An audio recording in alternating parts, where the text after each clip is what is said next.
మాతృదేవోభవ. భోజన వేళకొక్క పరిపూర్ణత వచ్చెను నీ కథానా. అమ్మా, భోజన వేళకొక్క పరిపూర్ణత వచ్చెను నీ కథాన. ఏ రోజుననైన గాని అపురూపపు వంటల జిహ్వ విహ్వలంబై, ఏ రోజుననైన గాని అపురూపపు వంటల జిహ్వ విహ్వలంబై, జగమెల్ల ఒక్క పరమాన్నపు బిందువుగాగదోచు. భోజన వేళకొక్క పరిపూర్ణత వచ్చెను నీ కథానా. ఏ రోజుననైన గాని అపురూపపు వంటల జిహ్వ విహ్వలంబై, జగమెల్ల ఒక్క పరమాన్నపు బిందువుగాగదోచు. ఏనో జననీ ఏనో జననీ, కరాగ్రములలో నీ కరాగ్రములలో నలభీములు దాగియుండిరో. నీ కరాగ్రములలో నలభీములు దాగియుండిరో. భోజన వేళకు ఒక్క పరిపూర్ణత వచ్చెను నీ కథానా.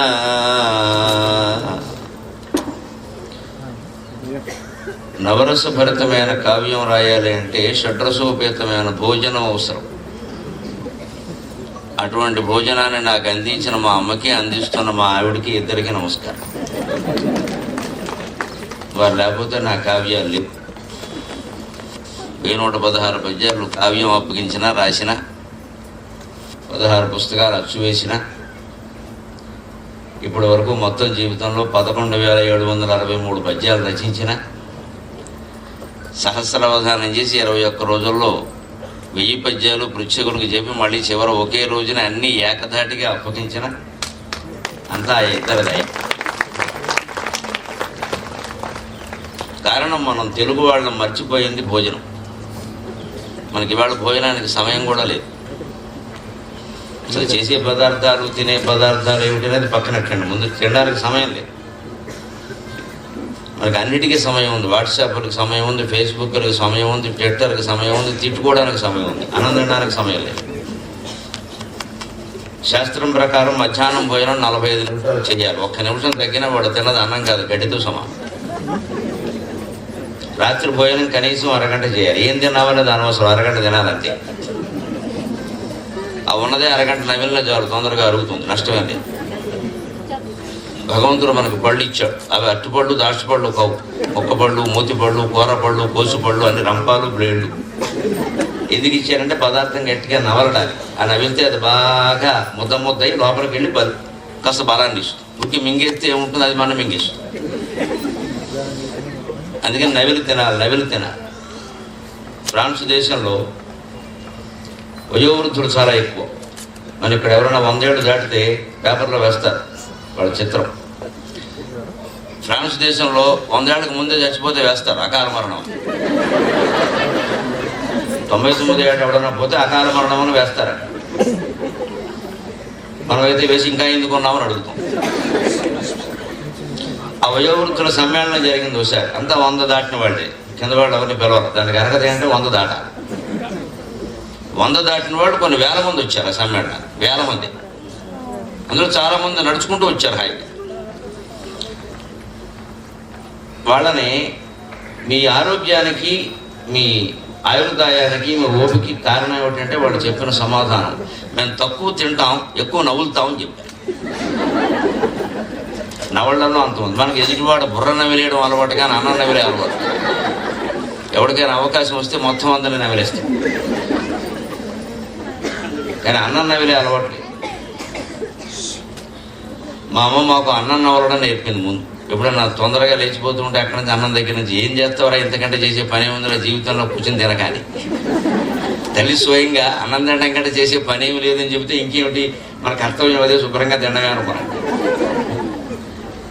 ముందు లేవనిచ్చేది కదా అన్నం నుంచి.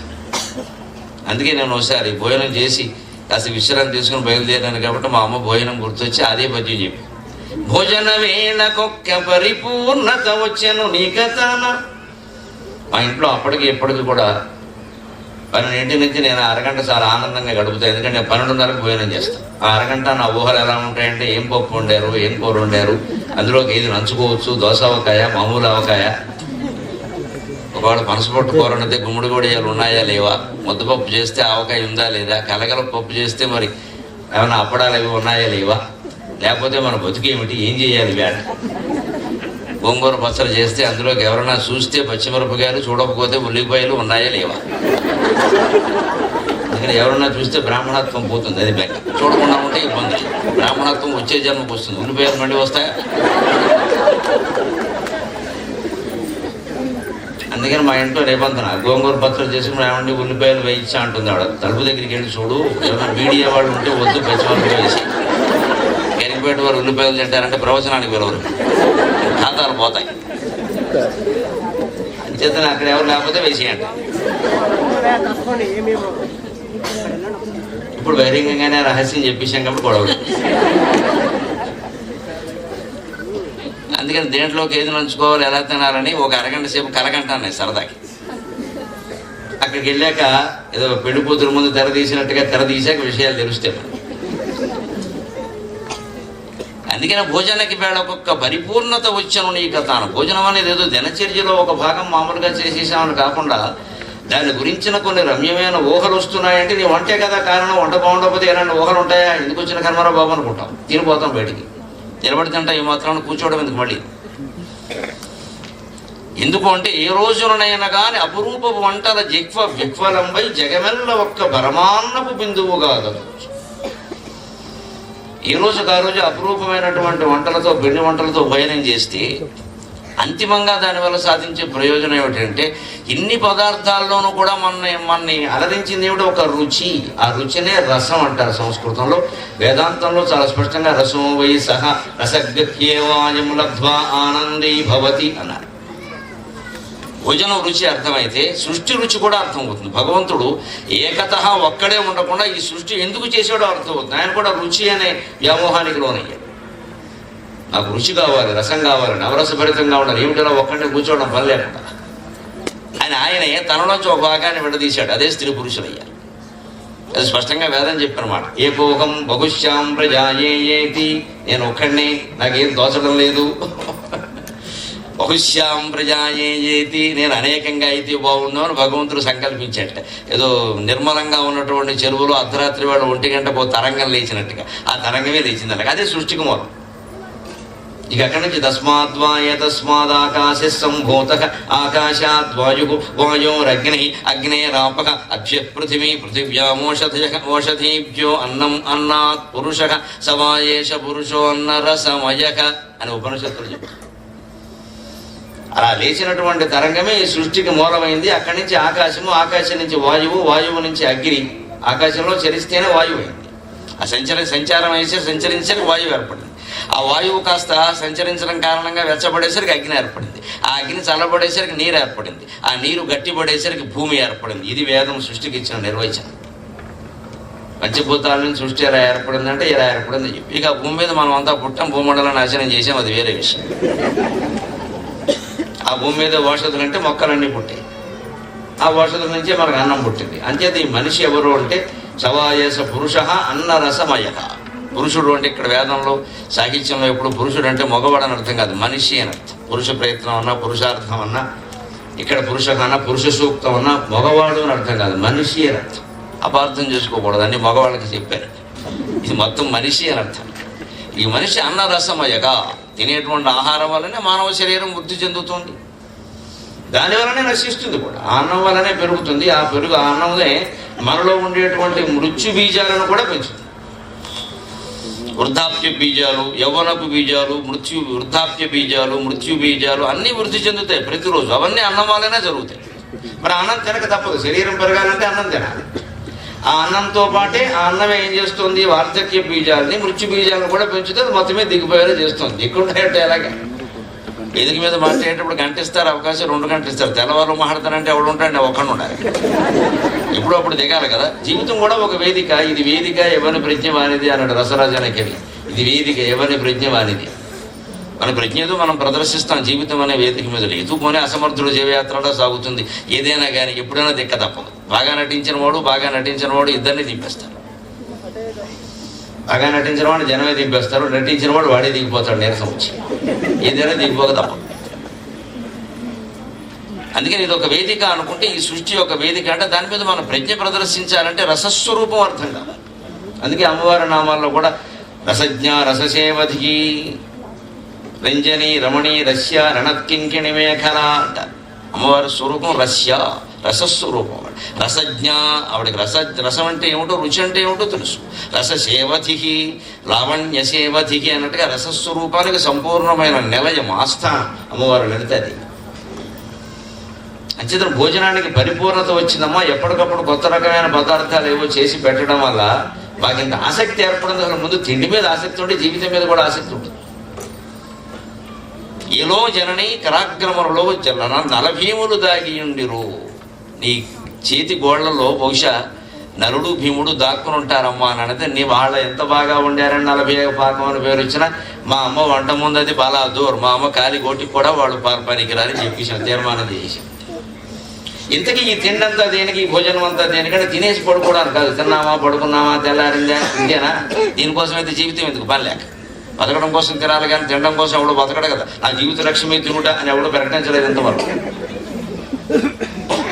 ఇదంతా ఎందుకు అంటే జగమెల్ల ఒక్క పరమాన్నపు బిందువుగా వచ్చే ఒకే ఒక పదార్థం నుంచి ఈ సృష్టి అంతా ఏర్పడి ఇంత వైవిధ్యంతో ఇంత విభిన్నంగా మనకు కనపడుతుంది. కాబట్టి మళ్ళీ ఈ వైవిధ్యం నుంచి, ఈ విభిన్నత్వం నుంచి ఆ ఒకే పదార్థానికి చేరుకోవడమే సృష్టి ధర్మం, సృష్టి లక్ష్యం. ఒకటి నుంచి ఇది వచ్చింది, మళ్ళీ ఒకటి పెట్టాలి. ఏకం అనే పదార్థం నుంచి ఏర్పడింది, ఒకదాని నుంచి ఏర్పడింది, మళ్ళీ అద్వైత సిద్ధి పొందాలి. దానికే మనవాడి జీవితాన్ని 4 భాగాలు చేయమని. శైశవే అభ్యస్త విద్యానాం యౌవనే విషయేషిణాం వార్ధకే మునివృత్తీనాం యోగేనాంతే తనుత్యజాం. మొదట జీవితం 100 ఏళ్ళు అనుకుంటే, ఫ్రాన్స్ వాళ్ళ కాకపోయినా మనకి 100 ఏళ్ళు అనుకుంటే, శతమానం భవతి శతాయుః పురుషస్యతేంద్రియ ఆయుష్యేవేంద్రియో అంటున్నారు కదా. అందుకని శతమానం భవతి అనుకుంటే 25 ఏళ్ల లోపు ఆడవాళ్ళైనా మగవాళ్ళైనా ఎన్ని విద్యలు నేర్చుకోగలరో అన్నీ నేర్చేసుకోవాలి. పెళ్ళయ్యాక చదువుకుందామంటే కుదరదు. వివాహం విద్యనాశాయ అన్నారు, కుదిరే పని కాదు. అందుకని 25 ఏళ్ల వరకు బ్రహ్మచర్యం విద్యాభ్యాసానికే కేటాయించాలి. ఆ విద్యాభ్యాసంలో పూర్తిగా బ్రహ్మచర్యాన్ని పాటించాలి, ఆడ మగ కూడా. ఈవేళ జరుగుతున్న ప్రమాదమే, ఆడ మగ ఒక చోట చదువుకుంటున్నారు బాగానే, చదువు కంటే ఎక్కువ మిగిలిన వ్యవహారాలు ఎక్కువే. ఇదివరకు కళాశాలల్లో ఉండి ఇప్పుడు పాఠశాలలకు కూడా బాకి. ఇక ముందు బిడ్డలు పుట్టగానే ఆసుపత్రికి కూడా పాకుతాయి ఈ ప్రేమకలాపాలు. పుట్టగానే పువ్వు పరిమళించిందని పుట్టగానే వీళ్ళిద్దరూ ప్రేమించేసుకుంటారు బెడ్స్ మీదే, ఈ శిశువు ఆ శిశువు. ఆ పరిస్థితి చూస్తుంది. ఎప్పటికీ 9వ తరగతి 8వ తరగతికి బాకీగా కిందకి వెళ్ళమని ఏం లేదట. ఆ జాగ్రత్త పడాలి. అందుకే మన వాళ్ళు ఆడవాళ్ళకి విద్య నేర్పినా, మగవాళ్ళకి విద్య నేర్పినా, వీళ్ళకి విద్య ఇంట్లో నేర్పారు, వాళ్ళకి విద్య అరణ్యంలో నేర్పారు. ఎల్లాగా కలుసుకునే అవకాశం లేకుండా చేశారు. కలుసుకుంటే చదువు సాగదని బాగా తెలుసు. ఇప్పుడు కో ఎడ్యుకేషన్ అని పెట్టారు. పోయే మిగిలింది, ఎడ్యుకేషన్ పోయి. వీరు కో అన్నారు, వారు కో అన్నారు, ఇద్దరు ఎప్పుడో ఒక్కరో కో అన్నారు.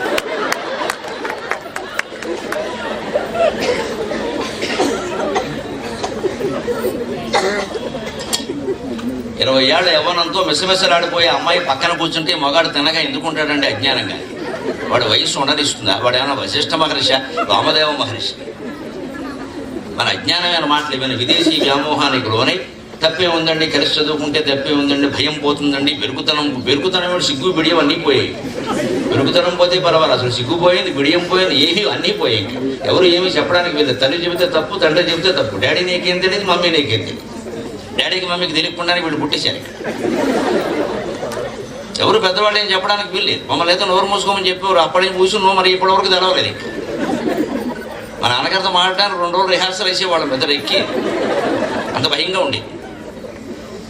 అది మళ్ళీ మా అమ్మను ముందు పంపించి పైలట్ కింద కోప్పడకపోయినా కనీసం కొట్టడం అనే విషయం తెలుసుకుని అప్పుడు నెమ్మదిగా కొనిగేవాడు. ఇప్పుడు ఇదేం లేదు, తండ్రి నెత్తిమి ఎక్కుతున్నారు. తండ్రి అంతకంటే గారాబం చేస్తున్నాడు. ఇంకేమవుతుంది? అందుకని వచ్చింది ఈ పరిస్థితి. పూర్వం విద్య లేకపోలేదు. ఎవరికి అవసరమైన విద్య వాళ్ళు నేర్పారు. భారతీయ స్త్రీలకు విద్య లేదంటారు. ఇంతకంటే తప్పుడు మాట ఇంకోటి లేదు. కైకేయీదేవికి రథసారథ్యం వచ్చు, అప్పుడే కదా ఆయన వరాలు ఇచ్చింది. సత్యభామకి రథసారథ్యం కాదు, యుద్ధం చేయడమే వచ్చు. క్షత్రియ స్త్రీకి యుద్ధం చేయడం ముఖ్యం, సారథ్యం ముఖ్యం. హోటల్ మేనేజ్మెంట్, క్యాటరింగ్ ఆవిడకి ఎందుకండి? MBA, MCA, MTech అవన్నీ సత్యభామకి దేనికి పని లేక. అదే విద్య. MTech చదివితేనే విద్య, MBA చదివితేనే విద్య, MCA చదివితేనే విద్య. వంట చేయడం విద్య కదా, నలుగురికి వడ్డించడం విద్య కదా. వంట అంటే విద్య ఒప్పుకోరండి, హోటల్ మేనేజ్మెంట్ అంటే ఒప్పుకుంటారు. క్యాటరింగ్, కుకింగ్ కొత్త కొత్త మాటలనే వాడాలి. చాకల పని అంటే నామోషి అండి. MA వాషింగ్ అంటే ఒప్పుకుంటాం. MA వాషింగ్ కాదు, మరి అది చాకల పనేగా అనకూడదు, చాకలు అనకూడదు, వాషింగ్ అనొచ్చు. క్షౌరం అనకూడదు, బ్యూటీ పార్లర్ అనొచ్చు. క్షౌరశాల అంటే తప్పు, బ్యూటీ పార్లర్ అంటే అక్కడ జరిగేది అదే. క్షౌరానికి ఇంటికి అతను వచ్చినప్పుడు 10 రూపాయలు పుచ్చుకునేవాడు, ఇప్పుడు 1000 రూపాయలు పుచ్చుకుని క్షౌరం చేస్తున్నాడు. ఆడ మగ ఇద్దరికి చేస్తున్నాడు. మంగళవారం శుక్రవారం కూడా లేదు, ఎంత పవిత్రంగా ఉన్నామో. అమావాస్య లేదు, ఆదివారం లేదు, మొత్తం అందరూ కత్తిరించుకుంటారు. ఎక్కడ జడ కనపడితే అందమైన పద్యం చెబుదామని 10 ఏళ్ళుగా చూస్తున్నా, జడ కనపడితే అన్నీ కొత్తిమీర కట్టలే ఉన్నాయి. అటు వేసిన కొత్తిమీర, ఇటు వేసిన కొత్తిమీర. అది కూడా కనీసం గోంగూర తోటకూర కూడా కాదు, కొత్తిమీరే. అటు పడదు, ఇటు పడదు. లేక నేను ఏడుస్తున్నాను, ముందువాడు కత్తిరించుకో.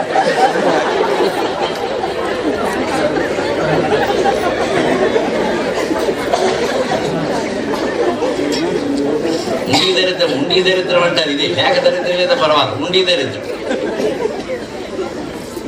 ఈ అనాచారాలన్నీ ఎందుకు వచ్చాయండి? ఏది విద్య?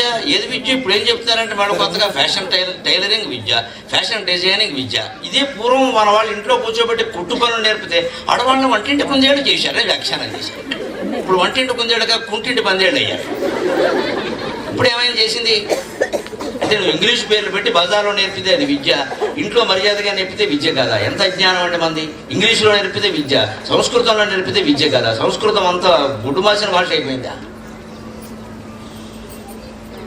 మనకున్న భయంకరమైన అజ్ఞానం ఏమిటంటే, ఇంగ్లీష్ వాళ్ళ పాలన కారణంగా ఇంగ్లీష్ అంతా శాస్త్రీయం, సంస్కృతం అంతా హిందూ మతం. అది మతం. సంస్కృతంలో ఉంటే అది మతం, ఇంగ్లీష్లో ఉంటే మాత్రం అది శాస్త్రీయం. అది మతమైనా సరే, గుడ్డి మాట అయినా సరే, అది విజ్ఞానం. ఈ అజ్ఞానాన్ని ముందు భారతీయ మహిళలు పిల్లలకి నేర్పాలమ్మా. ఈ అజ్ఞానం నుంచి బయటపడమని నేర్పాలి. మన మాతృభాష తెలుగు అవుతుంది, మనం గౌరవించే భాష సంస్కృతం అవుతుంది. యావత్ ప్రపంచానికి మూలమైన భాష సంస్కృతం అవుతుంది. ఇంగ్లీష్ ఎక్కడి నుంచి వచ్చిందండి? మన ప్రాణాలు చేయడానికి. ఇవాళ అది గొప్పదైపోయింది మొత్తం. అది ఒకటే వస్తే పర్వాలేదు, దాంతోపాటు చాలా వచ్చాయి. అది మొత్తం నాగరికతను ధ్వంసం చేసి. అందుకని ఇవాళ కుటుంబ వ్యవస్థ గురించి ధన్యో గృహస్థాశ్రమ అని హెడ్డింగ్ పెట్టి మాట్లాడుకోవాల్సి వస్తుంది మనం, ఓ శీర్షిక పెట్టి. లేకపోతే ఈ కర్మ, ఈ దేశంలో గృహస్థాశ్రమం గురించి మొగాడు చెప్పడం పెట్టండి కర్మ. దీనికి ఆడలు చెప్పుకోవాలి కానీ, గృహస్థాశ్రమం అంటేనే ఆడది. గృహిణి గృహం వచ్చింది, గృహిణి పురుషగా వచ్చింది అని అవడం లేదు. గృహిణి గృహం వచ్చింది, గృహం అంటేనే ఇల్లా. ఓ ఇల్లా అని మాట్లాడాలి, నేను మాట్లాడటం ఏంటి? చెప్పవలసిన పరిస్థితి వచ్చిందా? అందుకని మనం అంతిమంగా నేర్చుకోవాల్సింది ఏమిటంటే, కుటుంబ జీవనం ద్వారా మళ్ళీ జగమెల్ల ఒక్క పరమాన్నపు బిందువుగా కావచ్చు. అంతా ఒకటే ఏకమేవ అద్వితీయం బ్రహ్మ. దానికి జీవితాన్ని 4 భాగాలు చేసి 25 ఏళ్ళు ఆడ మగ ఇద్దరిని ఎవరికి ఎక్కడ వీలైతే ఎక్కడ తల్లిదండ్రుల ద్వారా కానీ, ఆచార్యుల ద్వారా కానీ, రకరకాల పద్ధతుల ద్వారా అన్ని శాస్త్రాలు నేర్చుకోమని చెప్పారు. ఎవరిని అభ్యంతరం చెప్పారు. యౌవనే విషయేషిణాం. ఆ తర్వాత గృహస్థాశ్రమంలో ప్రవేశించి 25 ఏళ్ల పాటు సమస్త భోగాలు అనుభవించమని చెప్పారు. ఆ భోగాలకు అవసరమైనటువంటి శృంగార సంబంధమైన భంగిమలు వివరిస్తూ, 84 భంగిమలు వివరిస్తూ వాత్స్యాయన కామసూత్రాలు రచించిన ఏకైక జాతి అభ్యుదయ జాతి భారత జాతి. ఆశ్చర్యకరమైన విషయం ఏంటంటే, 84 భంగిమలు శృంగార భంగిమలతో వర్ణించి రచించిన వాత్స్యాయన కామసూత్రాలు రచించి ప్రపంచ ప్రసిద్ధిగాంచినటువంటి వాత్స్యాయనుడు ఆజన్మ బ్రహ్మచారమ్మ. ఆశ్చర్యకరమైన విషయం ఇది. ఆయనకి స్త్రీ స్పర్శ తెలియదు, ఎలా ఉంటుందో తెలియదు. ఆయన కామసూత్రాలు రచించాడు. అది నా భారతదేశం. యోగ దృష్టి. ప్రతిదాన్ని అనుభవించక్కర్లేదు, చూస్తే చాలు. ఒక తపస్సు చేసిన వాడికి తెలియని విషయం అనేది. మనకు ఆ తపస్సు తెలియకే ఏడుస్తాం. ఏకాంతమే తెలియదు, మౌనమే తెలియదు, ధ్యానమే తెలియదు. ముందు నోరు మూసుకోవడం తెలియదు. ఇంక తపస్సులు ఏం తెలుస్తే, తపస్సుకు ముందు ధ్యానం, ధ్యానానికి ముందు మౌనం, మౌనానికి ముందు కాస్త ఏకాంతం. అసలు మనం ఏకాంతంగా గడపలేం. ఇవాళ ఏమిటో నలుగురు లేదే నాకు దోసదు, అదో వ్యాధి, డాక్టర్ చూపించుకో. నలుగురు లేదే నీకు దోసదు అంటే నలుగురు జడగొట్టాలి, తీసుకొచ్చి కూర్చోలేవనగా ఒక్కటి ఎవరినో పిలవడం. ఆశమ్మ, పోషమ్మ, ఆత్మస్థుతి, పరనంద, ఆహాహా, ఈ 2 గంటలు అయ్యాక అన్నీ మాట్లాడుకుని ఇంకా మనం చేసేది ఏముంది మరి ఈ గంట 2 గంటలు ఎవరి స్వార్థం కోసం వాడు. అందుకే ఏ భోగాలకి ఏ లైంగిక భోగాలు సహా వేటికి మన సంస్కృతి అభ్యంతరం చెప్పారు, పైగా ప్రోత్సహించింది. ఎవరే విశేషణం ఎవరిలో అధివంశమయ్య బాబు ఎవరొద్దన్నారు. కానీ దానికి ఒక పరిమితి ఉంది కదా, 50 ఏళ్ళు దాటి వెంటనే వార్ధకి మునివృత్తినా 40 ఏళ్ళు 50 ఏళ్ళు కూడా దాటే అంటే ఇక వార్ధక్యం వస్తుంది క్రమంగా. ఇంకా 50 ఏళ్ళు దాటాక పుట్టినరోజున 52 వచ్చింది, 56 వచ్చింది అనకూడదు. 56 వెళ్ళే ఏం చేసుకోవాలి, పుట్టిన వచ్చింది ఇంకేం వస్తాయి, ఇంక రుచి వస్తుంది. ఇంకా 56 57 వచ్చింది ఇంకో రావడం కాదు, ఇక్కడ మైనస్ కౌంటర్ డౌన్ మొదలు పెట్టాలి. 72 ఏళ్ళు పూర్ణాయుర్దాయం. భారతీయ జ్యోతిష్ శాస్త్రం ప్రకారం 72 ఏళ్ళు పూర్ణాయుర్దాయం. ఎందుకంటే శరీరంలో 72,000 నాడులు ఉంటాయి. 1000 నాడులకు 1 సంవత్సరం లెక్క జంజు శాస్త్రం ప్రకారం. అందుకని 72 ఏళ్ళు పూర్ణాయుర్దాయం. జాతకంలో పూర్ణాయుర్దాయం అన్నారంటే 100 కాదు 72. 72 ఏళ్ల కంటే ఎక్కువ బతికిన వాళ్ళు ఎవరన్నా ఉంటే LIC బోనస్ ఇచ్చినట్టు లెక్క. సంతోషించారు. అప్పటికి అందుకోవాలి జీవితత్వాన్ని, అయితే అందుకోకపోతే వృధా. అది అందుకోవడానికి ఏం చేయాలి, మెట్టు మీద మెట్టెక్కినట్టుగా 25 ఏళ్ళు బ్రహ్మచర్యంతో గడిపి విద్యలన్నీ నేర్చుకుని 25 ఏళ్ళు విషయోపభోగాలన్నీ అనుభవించి ఆర్థికంగా ఏదో ఉద్యోగమో వ్యవసాయమో వ్యాపారమో ఏదో ఒకటి చేసుకుని కుటుంబాన్ని పోషించుకుని ఆ పైన 50 ఏళ్ళు దాటాక వార్ధకే మునివృత్తీనాం 50 నుంచి 75 వరకు 72 ఏళ్ళు దాటే వరకు మునివృత్తీనాం మౌనంగా ఉండు మునే కర్మ మౌనం. 50 ఏళ్ళు దాటిన ప్రతి ఒక్కరూ గుర్తుపెట్టుకోవాలి కుటుంబ వ్యవస్థ.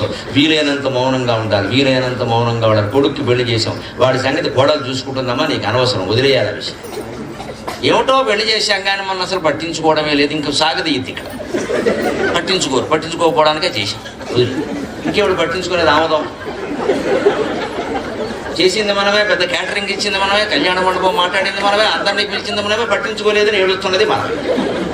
చేసుకునే వరకు వాడి ప్రాణం తీసింది మనం. ఒకటి వాడికి ఏదైనా 30 ఏళ్ళు వచ్చి ఆలస్యం అయితే ఇంకెప్పుడు రా అని తెరవేసి చేసేసింది మనం. కోడలు రాగానే 10వ రోజున గొడవట్టేసింది మనం. ఇదంతా అహం అండి.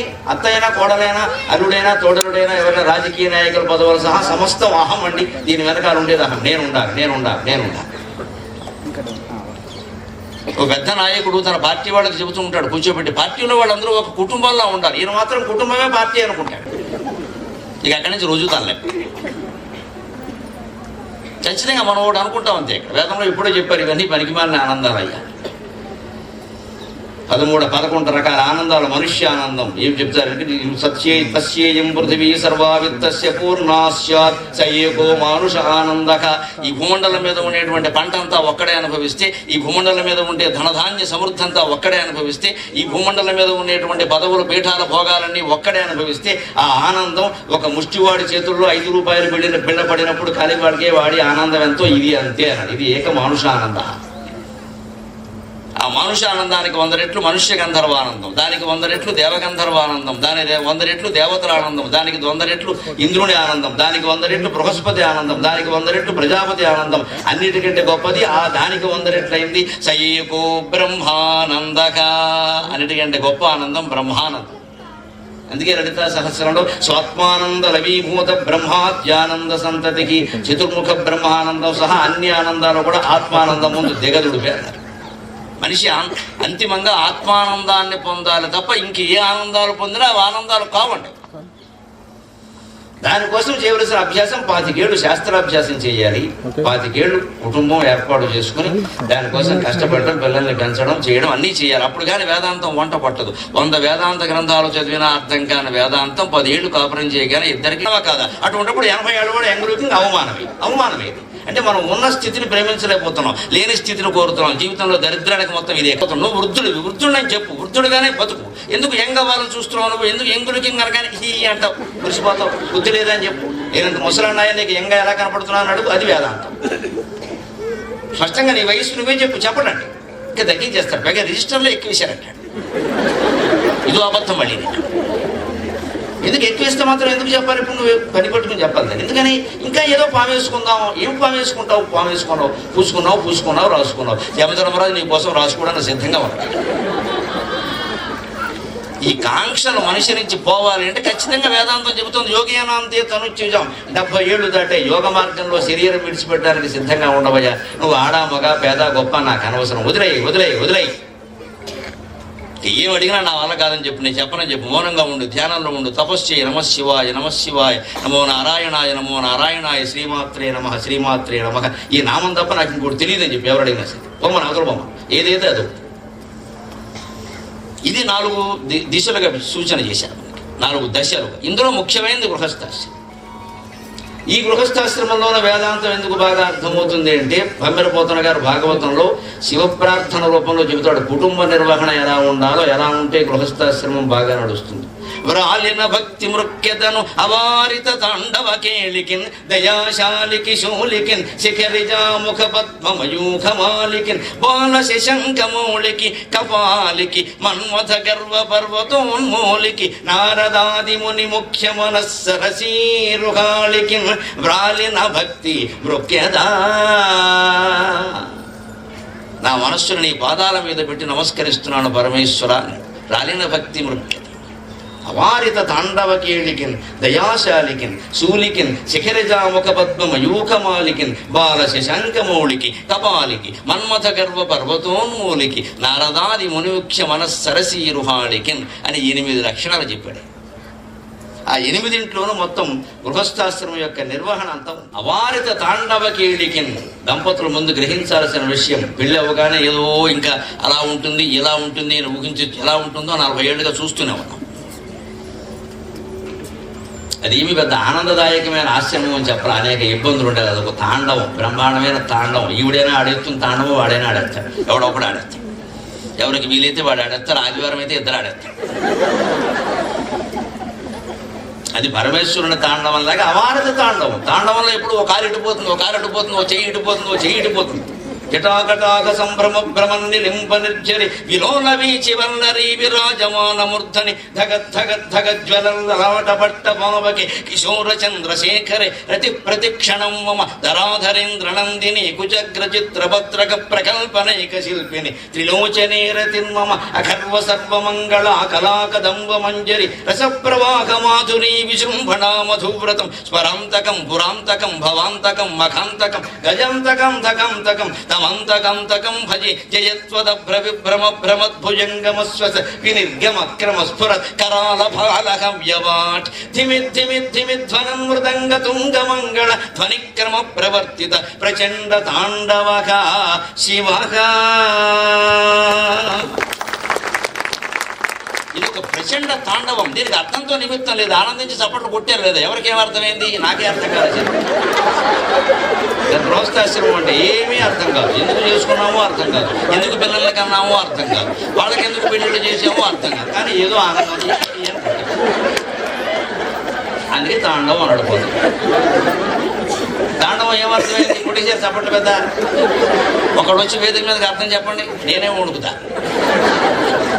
కానీ బాగుంది అంతే, వినడానికి బాగుంది. పెళ్లి కూడా అంతే, వినడానికి బాగుంటుంది. బాధ్యాలు బాగా మోగుతాయి, 16 రోజులు మోగుతాయి, తర్వాత వీడి వీపు మీద మోగుతాయి.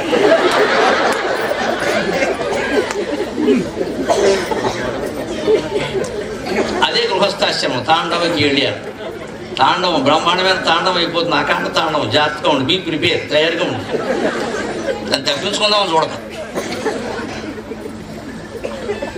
అవారత తాండవ కేళికి దయాశాలికి, అందులో తల్లిదండ్రులు ఇద్దరు ఎలా ఉండాలంటే దయాశాలురై ఉండాలి, లేకపోతే పిల్లలతో సరిగ్గా ఉండలేరు. పసిపిల్లల పట్ల చాలా దయగా ఉండాలి. 5 ఏళ్ల వరకు పిల్లాన్ని దేవుళ్ళ చూడమన్నారు. దైవవత్ పంచవర్షేషు దశవర్షేషు దాసవత్ ప్రాప్తేతు షోడశే వర్షే పుత్రం మిత్రవదాచరే. శాస్త్రం చాలా స్పష్టంగా చెప్తుంది. ఇది అనుసరించకపోవడం వల్లే మనం దుఃఖపడతాం. శాస్త్రం తెలియక కాదు, అనుసరించకపోవడం వల్ల. దైవవత్ పంచవర్షేషు 5 ఏళ్ళు వచ్చే వరకు అమ్మాయినైనా అబ్బాయినైనా దేవుడికి సపర్యలు చేసినట్టు చేయాలి, వాడికి సేవలు చేయాలి. షోడశోపచారాలు. కాళ్ళు కడగడం అంటే బాధ్యం అనుకోవాలి, చేతులు కడగడం అంటే అర్ఘ్యం అనుకోవాలి.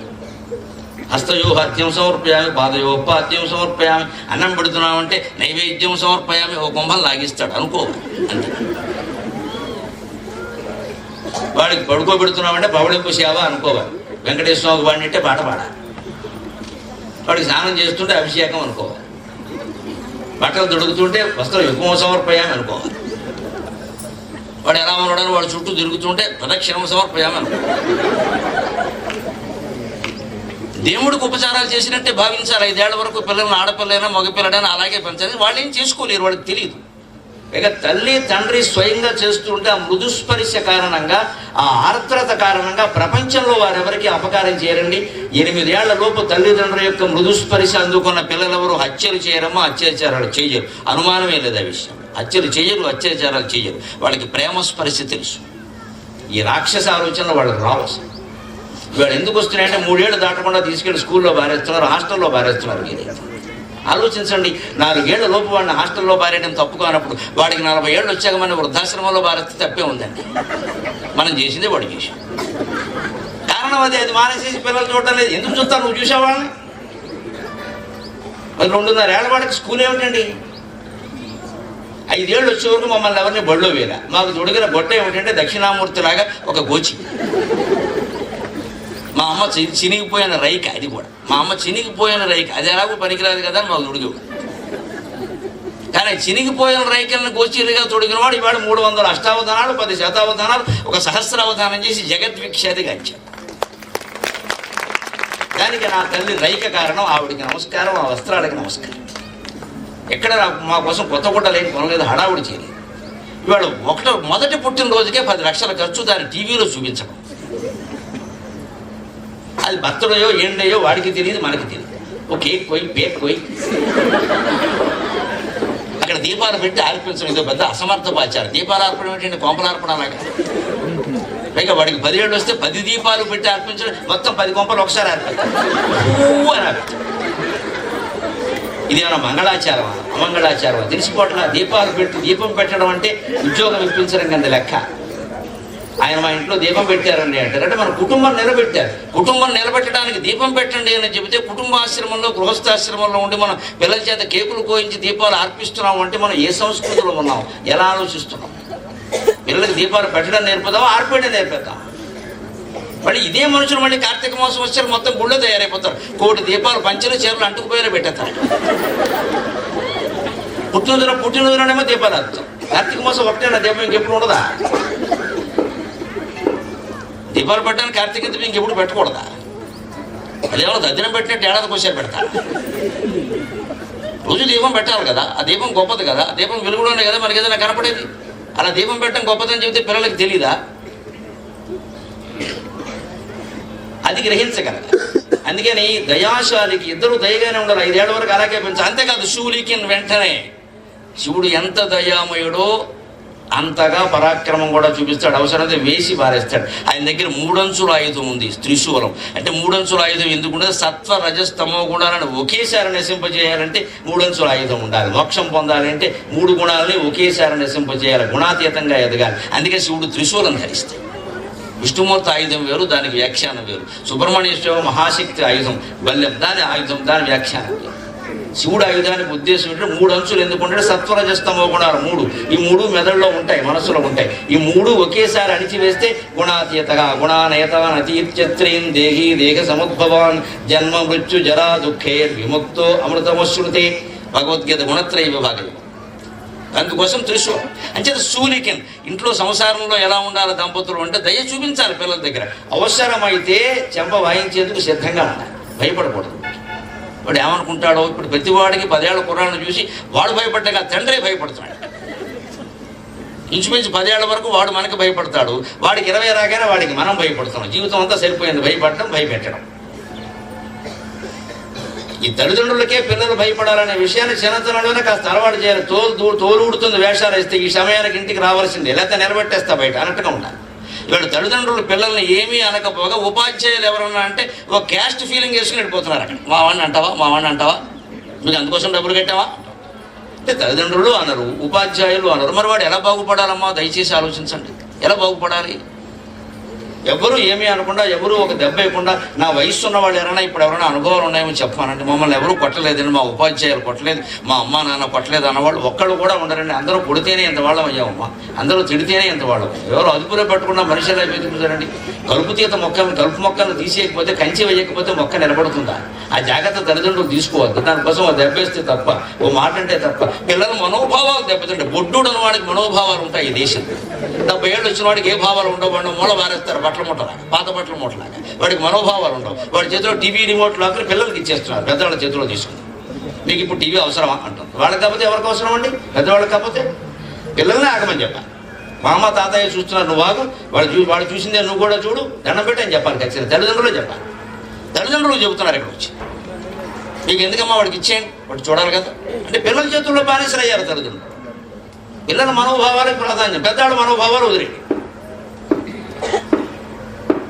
కుటుంబ వ్యవహారాల్లో పెద్దవాళ్ళు కల్పించుకోకుండా ఉంటే వాళ్ళకి మంచిది. కానీ వీళ్ళు ఎలా ఉండాలి సలహా అడుగుతూ ఉన్నారు. వాళ్ళని ఇంట్లోంచి బయటకు పెడుతున్నారు. భార్యాభర్త ఏ సినిమాకో దేనికో పెడుతున్నారు. పెద్దవాళ్ళు ఎలాగో రాలేరు, ఇంట్లో ఉంటారు. 80 ఏళ్ల తల్లి 85 ఏళ్ల తండ్రి ఉన్నారండి, ఇద్దరు ఉన్నారు. లేదు దురదృష్టం అయితే పోనీ ఒక్కరే ఉన్నారు. వాళ్ళ దగ్గరికి వెళ్ళి అమ్మ మేము బయటికి వెళ్ళి వస్తామంటే ఆ తల్లి ఆనందించదా, వద్దు వెళ్ళడానికి వీల్లేదు అని అంటుందా, అనలేదు ఆవిడ. కానీ చెప్పినందుకు ఆనందిస్తాం. ఎవరైనా వస్తే మా అబ్బాయి నాకు చెప్పి కానీ ఎక్కడికి వెళ్ళడండి, గౌరవం, దానికి ఏముంది నష్టం?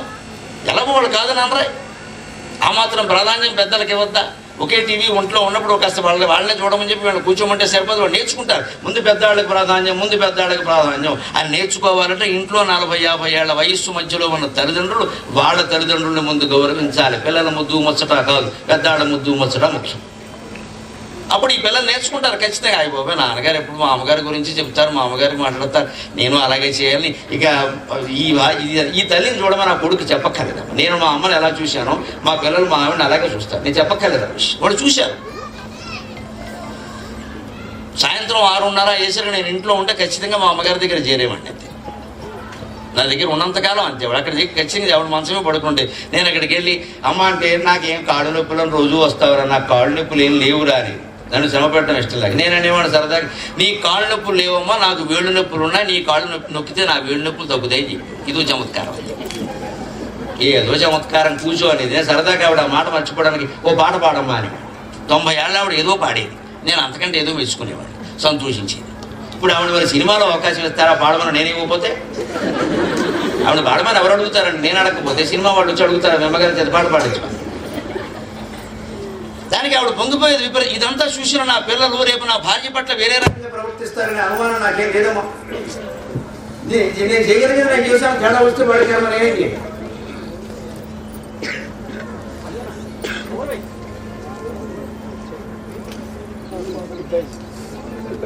అందుకని దయాశాలికి శూలికి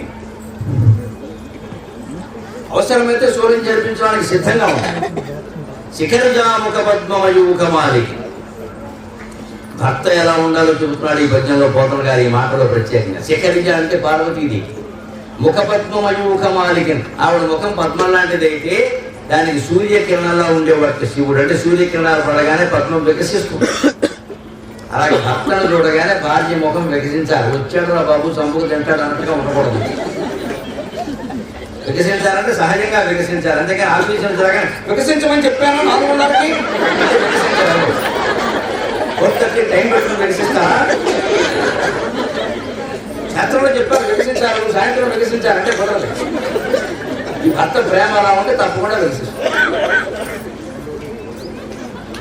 ఎలా ఉండాలో కూడా చెప్తున్నాడు. ఎంతటి శివుడు అంత శూలం పట్టినవాడు, రాక్షసులను సంహరించిన వాడు సైతం ఎలా ఉండేవాడు. పార్వతీదేవి దగ్గరికి వచ్చేసరికి ప్రేమ ప్రేమ ప్రేమ. ఇంకో మాట ఆ మనిషిలో ఉండేది కాదు.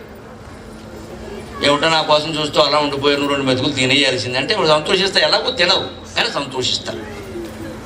అనకపోగా ఒకవేళ పొరపాటు తిన్నట్టు తెలిస్తే ఆడాడు మారిపోయారు. ఈ కాలంలో మా అమ్మ ఎలా ఉండదంటే నేను లెక్చర్ ఇక్కడ వీళ్ళమ్మ గురించి. వీళ్ళమ్మ చచ్చిపోయి 10 ఏళ్ళు లేదు. ఎందుకు ఈ లెక్చర్ పండి పెళ్ళంతో బంధం చెడిపోవడం. మా అమ్మ అస్సలు తినేది కాదు, మా నాన్నగారు తినకుండా. అంటే నువ్వు కూడా తినద్దని చెప్పడమేగా, అంత ప్రమాదమా? ఇప్పుడు పాతివ్రత్యానికి ఏమైనా భంగం వచ్చిందా ముందు తింటే? ఆ మాట భర్తే అంటే ఇంతసేపు ఎందుకు తినేపోయావా, నేను బయటికి వెళ్ళాను, ఏవో సభలు నా గొడవలు నాకుంటాయి, నీకెందుకు, నువ్వు 2 మెతుకులు తినేయంటే సంతోషిస్తారు కదా. ఎలాగో తినరండి, తినలేరు కానీ అంటే ఆనందిస్తారుగా, నష్టమేముంది? ఆ మాట వాళ్ళ నోట రావాలి కానీ నిబంధనలు శాస్త్రాలన్నీ మనం చెబితే అలాగే ఆడవాళ్ళకి, ఇంక మగాళ్ళకి ఏం లేవా? అందుకని శివుడు ఎలా ఉండేవాడు అంటే పద్మం వికసించడానికి సూర్యకిరణం ఎలా ఉంటుందో అలా ఉండేవాడే. అంత ఆనందంగా ఉండేవాడు. ఆయన చూడగానే ఆవిడ ఆనందించాడు. బాలశశాంకమౌళికి పిల్లల్ని 5 ఏళ్ల వరకు ఇలాగే నెత్తి మీద పెట్టుకోవడం. బాలశశాంకమౌళి బాలచంద్రుడిని నెత్తి మీద పెట్టుకున్నట్టే గారాబం చెయ్యాలి. 5 ఏళ్ల వరకే చెయ్యాలి, గుర్తుపెట్టుకోవాలి. దైవవత్ పంచవర్షేషు. వెంటనే 6వ ఏడు వచ్చింది, పుట్టినరోజు జరపగానే మారిపోవాలి మనస్తత్వం, నెమ్మదిగా మార్చేయాలి. దశవర్షేషు దాసవత్. ఆ తర్వాత 10 ఏళ్ల పాటు 16-17 ఏళ్ళు దాటే వరకు సేవకుల్లా చూడమన్నారు, అమ్మాయినైనా అబ్బాయినైనా. ఇక ఊరికే గారాబాలు, అమ్మ నువ్వు చదువుకొని పనులన్నీ నేను చేస్తా కుదరదు, పని మనిషి రాలేదు దా నాతో పాటు అంటుతాం, తల్లి కూర్చోబెట్టి తోమించాలమ్మా, ఆడపిల్లైనా మగపిల్లడైనా ఇద్దరి చేత తోమించాలి. ఇవాళ ఆ భేదాలు ఏం పనికిరావు, ఇద్దరి చేత తోమించాలి. వాళ్ళకి చదువు ఎంత ముఖ్యమో తల్లికి సేవ చేయడం అంత ముఖ్యమన్న విషయం తెలియదు. అప్పుడు వాళ్ళు ఎదిగా కూడా అలాగే ఉంటారు. చదువే ముఖ్యం, నీ ర్యాంక్ ముఖ్యం, చదువుకోమని చెప్పాను కదా, నువ్వు ఎందుకు వచ్చావు, నీ ర్యాంక్ కోసమే నేను ఈ చాకరీ అంతా చేస్తున్నా. ఆ 3 ర్యాంకుకి నువ్వు ఇంత చాకరీ చేయాలా తల్లి? ఆ చాకరీ ఏదో దేవాలయంలో చేయి మోక్షం వస్తుంది, ఎందుకు వచ్చిన చాకరీ? ఈ పిల్లకి ర్యాంక్ రావడం కోసం ఈ తల్లి జీవితం త్యాగం చేసేయాలి, అవసరం అది? నీకోసమే నేనంత చేసా, మాటిమాటికి ఇది ఎప్పిపోటు ఇక్కడ. ఇక పిల్లకి అప్పుడు ఒత్తిడి మొదలవుతుంది. మా అమ్మ నా కోసం అన్ని త్యాగం చేసి మా నాన్నగారు అంతకంటే అప్పులు పాలైపోయారంటే ఇప్పుడు ఈ ర్యాంక్ ఒత్తిడి ఆ పిల్ల బుర్ర మీద పెరిగిందమ్మా. ర్యాంక్ వస్తుందో రాదో కానీ సీలింగ్ ఫ్యాన్ గురేసుకునే స్థితి వచ్చేస్తుంది. ఇంత ఒత్తిడి ఎందుకు పెంచాలి? అదే అంత అవసరం ఏముందండి? ర్యాంకు పాస్ అయితే సరిపోదా? 70% మార్కులు వస్తే సరిపోదా? అంటే మన ఇక్కడ ర్యాంక్ స్కూల్లో ఫస్ట్ ర్యాంక్ రావాలి, మనం పేరెంటంలో చెప్పుకోవాలి. ఇక్కడ నీ పేరెంటం కోసం నన్ను బలైపోమంటావా? ఇదేనండి బయలుదేరుతున్నది. ర్యాంకులు మాడితే ప్రోగ్రెస్ కార్డు పట్టుకురాగానే 60-70% మార్కులు వస్తే చాలండి, అభ్యంతరం లేదు. అంతకంటే అడగకూడదు అసలు కదా ఏ పరీక్షల్లో కూడా. 10వ తరగతి వరకు 60-70% మార్కులు వస్తే చాలు. ఫస్ట్ క్లాస్ దాటింది 70% వచ్చేది చాలమ్మా. 80 వచ్చినా సరే 90 వచ్చినా సరే ఈ యూనిట్ టెస్ట్లో ఇంత చేస్తే 3వ తరగతి పరీక్ష, అది కూడా ఏదో యూనిట్ టెస్ట్, అందులో 25కి 23 వచ్చాయి. Why didn't you get other 2? English ఒకటి దీనికి, అదేదో తెలుగులో ఏడవకుండా. ఇంకా 2 ఎందుకు తగ్గాయి? 2 ఎత్తేసరి 2 పెరుగుతాయి. 25కి 23 ఎవడికొచ్చాయమ్మా? నాకు రాలేదు. ఇన్ని గ్రంథాలు చదివేప్పటికో 1000 పుస్తకాలు పైన చదివేసి నేను తిక్కు పెట్టుకున్నాను. మన మా లైబ్రరీలో ఉన్నవి 1100 వరకు. ఇప్పుడు నేను ఎన్ని చదివాను లెక్క పెట్టా, 1075 పుస్తకాలు అయిపోయినాయి చదవడం. నా దగ్గర ఉన్న 1100 1075 అయిపోయినాయి నా దగ్గర ఉన్నవి. ఇంకా 25 ఉన్నాయి. ఇప్పుడు పుస్తకాలు లేక ఇబ్బంది పడుతున్నాను నేను చదవడానికి, అన్నీ అయిపోయినాయి.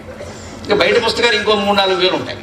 ఎవరి దగ్గర తీసుకున్నవి, క్లాసులో చదివినవి, పాఠాల కోసం చదివినవి, గ్రంథాలయంలో చదివి. నా సొంత గ్రంథాలయంలో నా ఇంట్లో ఉన్న 1160 పుస్తకాల్లో నేను 1120-30 వరకు చదివేసి ఇంకా 25-30 మించులు చదవడం. ఇన్ని చదివిన నాకు ఆశ్చర్యం ఏంటంటే 10th క్లాస్లో సహా, ఇంటర్మీడియట్లో సహా, డిగ్రీలో సహా ఏమీ ర్యాంకులు రాలేదమ్మా. పాస్ అవ్వడం కష్టమైంది. చెబితే బాగుంటుంది, పరుగు పోతుంది. కానీ సాధించవలసి సాధించాం. ఆ మార్కులు ఎవరో చోట్ల. ఇప్పుడు నన్ను ఉపన్యాసానికి పిలిచేవాళ్ళు, అవధానానికి పిలిచిన వాళ్ళు, మీరు 10th క్లాస్లో పర్సెంటేజ్ అని ఎవరు అడగలేదు. కనీసం ఎంఏ కూడా అడగలేదు. నువ్వు పాస్ అయ్యావా అని అడగలేదు. నా పేరు ముందు డాక్టర్ ఉంటుంది, నువ్వు పిహెచ్డి డాక్టర్, వైద్యం డాక్టర్ అని కూడా అడగలేదు. గౌరవిస్తూనే ఉన్నారు. గరికపాటి నరసింహారావు అంటే చాలా, దానికి ముందు వెనక విశేషణాలు అవసరం లేదు. అందుకే ఇప్పుడు కొత్తగా ఓ పుస్తకం వేసాం, ఇష్టదైవం అని. మొత్తం దేవతా ప్రార్థనలన్నీ, మొత్తం కుమారస్వామి సహా గణపతి, శివుడు, పార్వతి, సరస్వతి అందరి మీద నేను అప్పుడప్పుడు అలాంటి పద్యాలు, ఒక 500 పద్యాలు ఉన్నాయి. ఆ పద్యాలన్నీ అందరికీ అందుబాటులో ఉండే. బొళ్ళంలో తెలుగు వినపడుతుంది. నా బాధ అది. సంస్కృతం, మరాఠీ, అన్నీ హిందీ, ఉర్దూ, మనకి తమిళం కూడా వినపడుతుంది మధ్య బాగా. గొళ్ళలో తెలుగు ఒక్కటే. ఇప్పుడు ఎక్కడ వినపడకుండా భాష తెలుగు ఒక్కటే. అది గుళ్ళో లేదు, మళ్ళో లేదు, బళ్ళో లేదు, తల్లి ఒళ్ళో కూడా లేదు. అందుకని నాకు చాలా బాధ కలిగి మా అమ్మవారి మీద, మా శివుడి మీద నేను అల్లుకున్న పద్యాలన్నీ కొన్ని ప్రార్థన పద్యాలు కదా, అందరికీ ఉపయోగపడతాయని ఇష్టదైవం పుస్తకం వేసి అక్కడ పెట్టారు. స్టాల్లో సాగర ఘోష కావ్యం తాత్పర్యాలతో ఉంది.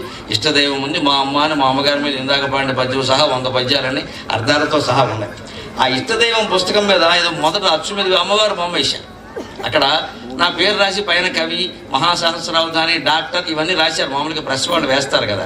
నేను పిలిచి ఇవన్నీ అవసరం లేదు, అమ్మవారి పాదాలకు అడ్డంగా ఉన్నాయి, ఇవన్నీ పెడితే పాదాల దగ్గర వేసావు కదా, పాదాల దగ్గర ఆ పేరు ఒకటి చాలా, పుస్తకం ఎవరిదంటే తెలియాలి కదా.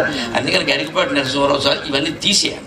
నాకు ఈవేళ భగవంతుడి దేవాల భక్తి వల్ల పెరిగింది ఏమిటంటే ఈ కిరీటాలు ఏమీ అవసరం లేదు, ఆ పేరే చాలా ఎక్కువ చాలు, ఇంకేం అక్కర్లేదు. దానికి తోకలు, కిరీటాలు అవసరం లేదు.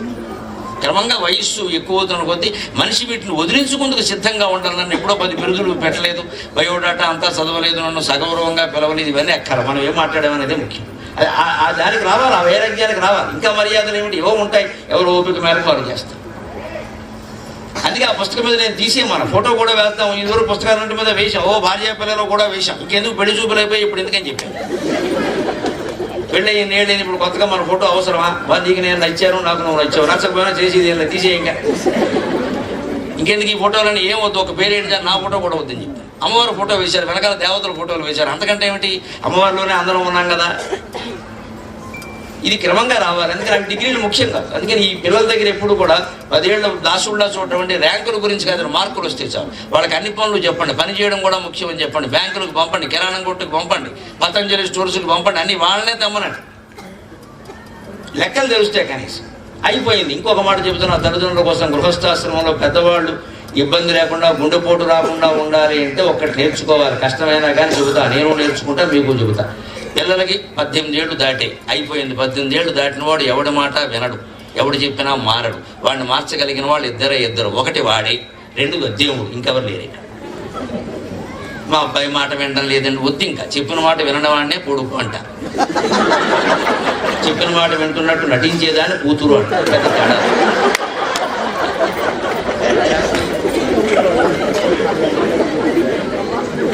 వీడు వినడు, అది వినదు. కానీ వీడు మగాడు మూలాన్ని వినడని చెప్పేస్తాడు. అది ఆడపిల్ల కదా, ఓకే డాడీ బయటికి వెళ్ళి జుట్టు పీకే డాడీ. ఖచ్చితంగా అమ్మాయి అనుకున్నదో చేస్తుంది. నేను చెప్పింది విందుకే 18 దాటిపోయింది. ఇక్కడ 16 అయిపోయింది అప్పుడే. ఇప్పుడు స్మార్ట్ ఫోన్ కూడా చేతిలో పెట్టా. మొత్తం యమధర్మరాజు దున్నపోతుకి స్మార్ట్ ఫోన్కి తేడా. స్మార్ట్ ఫోన్ చేతిలో ఉందంటే యమధర్మరాజు వాహనం మన చేతిలో ఉన్నట్టే. అది ఎప్పుడు పిలుస్తుంది. అన్ని సమస్త ప్రపంచం అందులో ఉంది. వాడు చూడకూడదే చూస్తారమ్మా, చూడగలిగింది ఎందుకు చూస్తారు? స్మార్ట్ ఫోన్ చేతిలో ఉన్నవాడు ఇప్పుడు సత్యనారాయణ వ్రతం చేయి విధానం ఎట్లు చూడడమ్మా. సాంగత్యాలు పెంచుకోవడమే చూస్తాడు. సత్యనారాయణ వ్రతం వాడికి ఎందుకు ఆ వయసులో? అది మనమే జాగ్రత్తగా ఉండాలి. అందుకని 18 ఏళ్ళు 20 ఏళ్ళు వచ్చే వరకు సక్రమంగా వాడిని దాసుడిలాగే పెంచి హెచ్చరికలు చేసి అవసరమైతే ఒకటి అంటించి ఏదో ఒకటి చేసి మొత్తం మీద దారిలో పెట్టి ఇక పెట్టలేమనుకున్నాడు. మంచిది. 18 ఏళ్ళు దాటి 20 ఏళ్ళు దాటి లెక్క ప్రకారం ఓటు హక్కు ఇచ్చారు, అన్ని హక్కులు ఇచ్చారు. మంచిది బాబు, నీ జీవితం నీది, మేము సలహా చెబుతాం, విన్నావా మంచిది, వినకపోతే మరీ మంచిది, ఇంకా చెప్పక్కర్లేదు. ఆ సమయం కూడా జపం చేసుకోవచ్చు. ఈ తెగింపుకు తల్లిదండ్రులు రావాలండి, మొహమాటం లేకుండా చెబుతున్నాం. లేదా సంవత్సరాలు దెబ్బతింటాయి. ఇక అక్కడి నుంచి మా వాళ్ళు పెద్ద అయిపోయారండి, మాట అంటే వినరామా, ఎందుకు వచ్చిన గొడవది? వినరు. వింటే మంచిది, వినకపోతే మరీ మంచిది.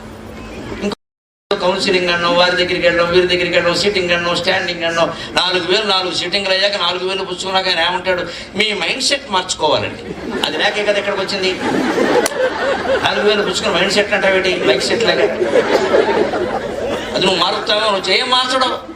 మరి అలాగని ఎవరన్నా కొంత సిద్ధాంతంలో వీళ్ళని ఆశ్రయించామనుకో, వాడు శుభ్రంగా దాంపత్య యాగం అని శుభ్రంగా యాగం చేయించి 3 లక్షలు కొట్టేస్తాడు. దానివల్ల వాళ్ళ దాంపత్యం బాగుంది, డబ్బులు బాగా రావడం. మన దాంపత్యం చేయడం, మన అప్పులు బాగా. వాళ్ళ ఆవిడ ఆయన ప్రేమించింది ఆ సిద్ధాంతం, ఎందుకంటే డబ్బులు బాగా వచ్చాయి. దాంపత్యానికి యాగం ఏంటంటే అర్థం లేని మాట సృష్టిస్తున్నారమ్మా. హిందూ సంస్కృతిలో దెబ్బతీస్తున్నారు. హిందూ జాగరణ శక్తులు మనమే జాగ్రత్తగా ఉండాలి. ఖచ్చితంగా హిందూ సంస్కృతిలో దెబ్బతీస్తున్నారు. గుడ్డి నమ్మకాలు బాగా ప్రచారం చేసి యజ్ఞాల యాగాల పేరు మీద విపరీతంగా వసూలు చేస్తున్నారు. మొత్తం దెబ్బతింటోంది వ్యవస్థ. ఒకడు స్టోరీ టీవీలో రాగానే మొత్తం హిందూ ధర్మానికి మచ్చ వస్తుంది, తలెత్తుకోలేకపోతాం. అందుకని వినరు. అందుకే చిన్నపిల్లలప్పుడు ఇలా చూసి 18 ఏళ్ళు 20 ఏళ్ళు దాటగానే వాళ్ళకి చెప్పు, సలహా చెప్పి. ఇక లేకపోతే విశాల భావంతో కలుపుకోగలిగావా కలుపుకో, లేకపోతే నీ దారి నువ్వు చూసుకోమని చెప్పి నీ ముక్తి నువ్వు చూసుకో. ఇక మాట్లాడు, వదిలేసే ఆ విషయం. అందుకే సరిగ్గా చివరి వచ్చేసరికి యోగేనా అంతే తను చెయ్యమన్నారు. అందుకే ఇక్కడ చెబుతున్నాడు, బాలశిశాంకమౌడికి పిల్లల్ని గారాబం చేసేటప్పుడు చేయండి, గట్టిగా ఉండేటప్పుడు ఉండండి. అలాగే కపాలికి బిచ్చం ఎత్తుకునైనా కుటుంబాన్ని పోషించమన్నారు. అందుకని కపాలికి అని చెప్పాడు. శివుడు బిచ్చం ఎత్తుకున్నాడు.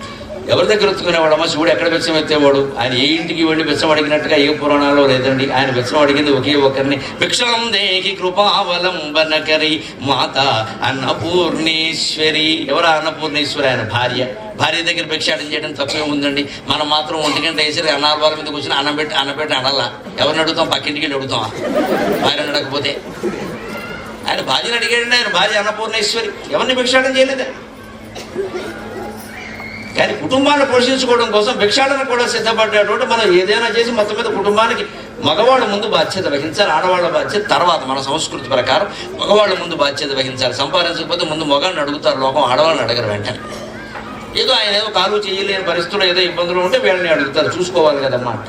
ఏదైనా చేసి మొత్తం సంపాదించాలి. కపాలి ఇంత ఎందుకే మన్మథ గర్వ పర్వతోన్మూలకి ఈ దంపతులిద్దరూ కూడా 25 ఏళ్ల పాటు సమస్త మన్మథ భోగాలు అనుభవించవచ్చు. ఎవరూ కాదని అనలే. దానికోసమే శాస్త్రాలు రచించాడు, దానికోసమే శృంగార కావ్యాలు రాశారు. అవి చదువుకోవాలి. ఆ వయసులో ఆనందంగా గడపాలి. ఒకే మనిషితో శృంగార జీవితాంతం ఆనందంగా ఉండాలి అంటే రకరకాల విషయాలు తెలియాలి. నేను సభలో చెబితే బాగుంటుంది, కానీ అనేక గ్రంథాలు ఉన్నాయి, ప్రబంధాలు ఉన్నాయి, కావ్యాలు ఉన్నాయి. దంపతులు కూర్చొని చదువుకుంటే ఆనందంగా ఉంటుంది. ప్రతిపదార్థ తాత్పర్యాలతో దొరుకుతున్నాయి. ఇవాళ ఆశ్చర్యపోక, ఆయాసపడక్కల దొరుకుతున్నాయి. ఇదంతా ఎందుకు? మళ్ళీ ఈ మన్మథ భోగాల్లో కూరుకుపోవడానికి కాదు. ధన్యో గృహస్థాశ్రమక. ఎప్పుడవుతుంది ధన్యం అంటే నారదాది మునిముఖ్య మనస్సరసీరుగాలికిన్. నారదాది మునిముఖ్యులందరూ మనస్సు అనే పద్మంలో ఏ పరమశివుడిని సేవిస్తున్నారో ఆ పరమశివుడికి నమస్కారం అన్నాడు గంభీరపోతన గారు. అంటే మనం కూడా గృహస్థాశ్రమం చివరిలో నారదుడులాగా, వశిష్ఠులాగా, త్యాగరాజస్వామిలాగా మోక్షం కోసం ప్రయత్నం చేయాలి. భక్తి జ్ఞాన వైరాగ్యాలతో మోక్షం కోసం ప్రయత్నం చేయాలి.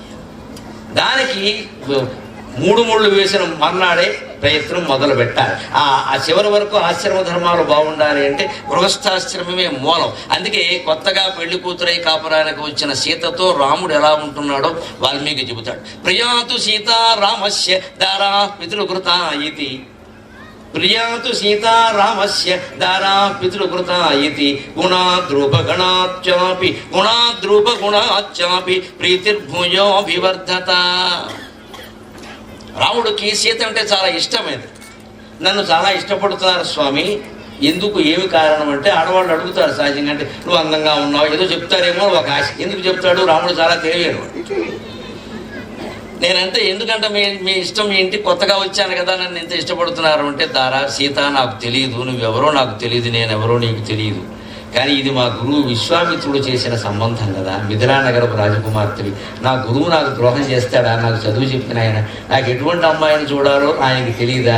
అందుకని ఇది గురువులు పెద్దలు చేసిన ఎంపిక. మా తల్లిదండ్రులు అంగీకరించిన వివాహం. దశరథ మహారాజు కౌశల్య వస్తే కానీ నేను పెళ్లి చేసుకోనని చెప్పాడు రాముడు.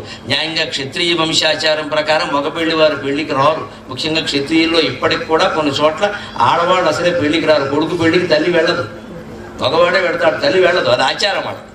కానీ అలాంటి సందర్భంలో కూడా కౌశల్య సహా, కైక సహా అందరూ వస్తే కానీ నేను చేసుకోనని చెప్పాడు. అలాగే అందరూ వచ్చారు, వాళ్ళందరూ అంగీకరించారు. ఇది తల్లిదండ్రులు చేసినటువంటి పెళ్లి, అందుకే నేను ఇష్టపడుతున్నాను అన్నాడు. సీత ఒక రకంగా సంతోషించింది, ఒక రకంగా ఏమనుకుంది, తల్లిదండ్రులకి నచ్చింది కాబట్టి నచ్చాను కూడా, నా అంతటి నేను నచ్చలేదు. అందుకే నా అంతటి నేను నచ్చేలా చేసుకోవాలని ఆవిడ ఏం చేసిందట, గుణాద్రూపగుణాచ్చాపి ప్రీతిర్భూయోభివర్ధత. ముందు గుణంతో ఆకర్షించే ప్రయత్నం చేసింది, తర్వాత రూపగుణంతో కూడా ఆకర్షించే ప్రయత్నం చేసింది. మొత్తం మీద సంసారాన్ని స్థిరంగా నిలబడేలా చేసుకుంది. ఒక 4-5 ఏళ్ళు దాటగానే సీత, ఇదివరకు ఏదో నా తల్లిదండ్రుల కారణంగా నువ్వు నాకు నచ్చావంటున్నా, లేదు ఇప్పుడు నీ కారణంగానే నువ్వు బాగా నచ్చావు అన్నట్టు రాముడు. ఇది ప్రయత్నం చేయాల్సింది.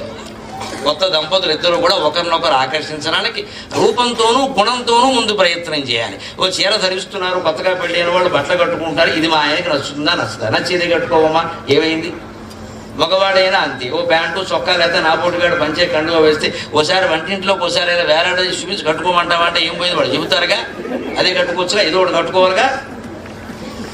ఆయన నాకు ప్రాధాన్యం ఇస్తాడు, నన్ను అడిగితే కానీ పంచి కూడా కట్టుకోవాలి. ఎంత ఆనందమో పరమాన్నం వండి పెడతాను, ఏదో ఒకటి కట్టుకోవాలి కదా. ఇప్పుడు ఆవిడ మాట పక్కనట్టే చేయడం నా ఇష్టం, నువ్వు అవుతాయి చెప్పడానికన్నా ఎందుకు? ఇది దీనివల్ల ఏం కలిసి వచ్చింది? అహంకారం తప్ప. ఒక వేషధారణ చేసినా సరే భర్తకు నచ్చుతున్నావా లేదా, భార్యకి నచ్చుతున్నావా లేదా, అలా ఆలోచించాలండి. ఇవాళ పెళ్ళి అయిన ఆడవాళ్ళు చాలా మంది మగవాళ్ళు కూడా ఆలోచించింది వీళ్ళకి నచ్చడం కాదండి. బయటకు ఎడుతున్నాం కదా, లుకింగ్ బాగుందా, ఎవరు లుకింగ్ అమ్మా, ఎవరు చూడాలి, ఎవరు మెచ్చుకోవాలి? బయట వాళ్ళు మెచ్చుకోవాలా, భర్త కాదు మెచ్చుకునేది. భర్త కోసం వేషం వేస్తావు, బయట వాళ్ళ కోసమా? ఈ మాటలు చాలా తేడా. నీ భర్త నేను మెచ్చుకోవాలి, నీ భార్య నేను మెచ్చుకోవాలి, బయట వాళ్ళు ఎందుకంటే గొట్టంగా మెచ్చుకుంటే మెచ్చుకుంటారు, పోతే పోతారు. వాళ్ళు మెచ్చుకోవాలి, మనకి దేనికి? మన డ్రెస్ చూసి ఎవడో లైక్ పెట్టి బట్టల వేలు పైకెట్టాలా, మనకు అవసరమా? ఏం అవసరం అది? భార్య మెచ్చుకుంటే చాలు. బంగారంలో ఉన్నారండి, వేదిక మీద మాట్లాడుతుంటే అద్భుతంగా ఉన్నారని నా భార్య ఎదురుగా కూర్చుంటే నాకు అది గొప్ప సర్టిఫికెట్ అమ్మా. అంతకంటే కావాల్సింది ఏమిటి? అంతకంటే కావాల్సింది ఏమిటి? నువ్వు ఊళ్ళో వాళ్ళు ఎంతమంది అంటే మాత్రం నాకు ఏం ఉపయోగం అది? కానీ ఇప్పుడు అనుమానాలు వస్తే లేనిపోను కూడా. అదేదో ఆవిడ అంటే సుఖమయ్యే, ఇది తన రూపంతో. అలాగే రూపం ఎప్పుడు నిలబడదు, ఎంత అందంగా ఉన్నా రూపం నిలబడదు. రాముడు సీత ఎవరైనా కానీ ఎవరి రూపం నిలబడదు. కాబట్టి గుణం శాశ్వతం.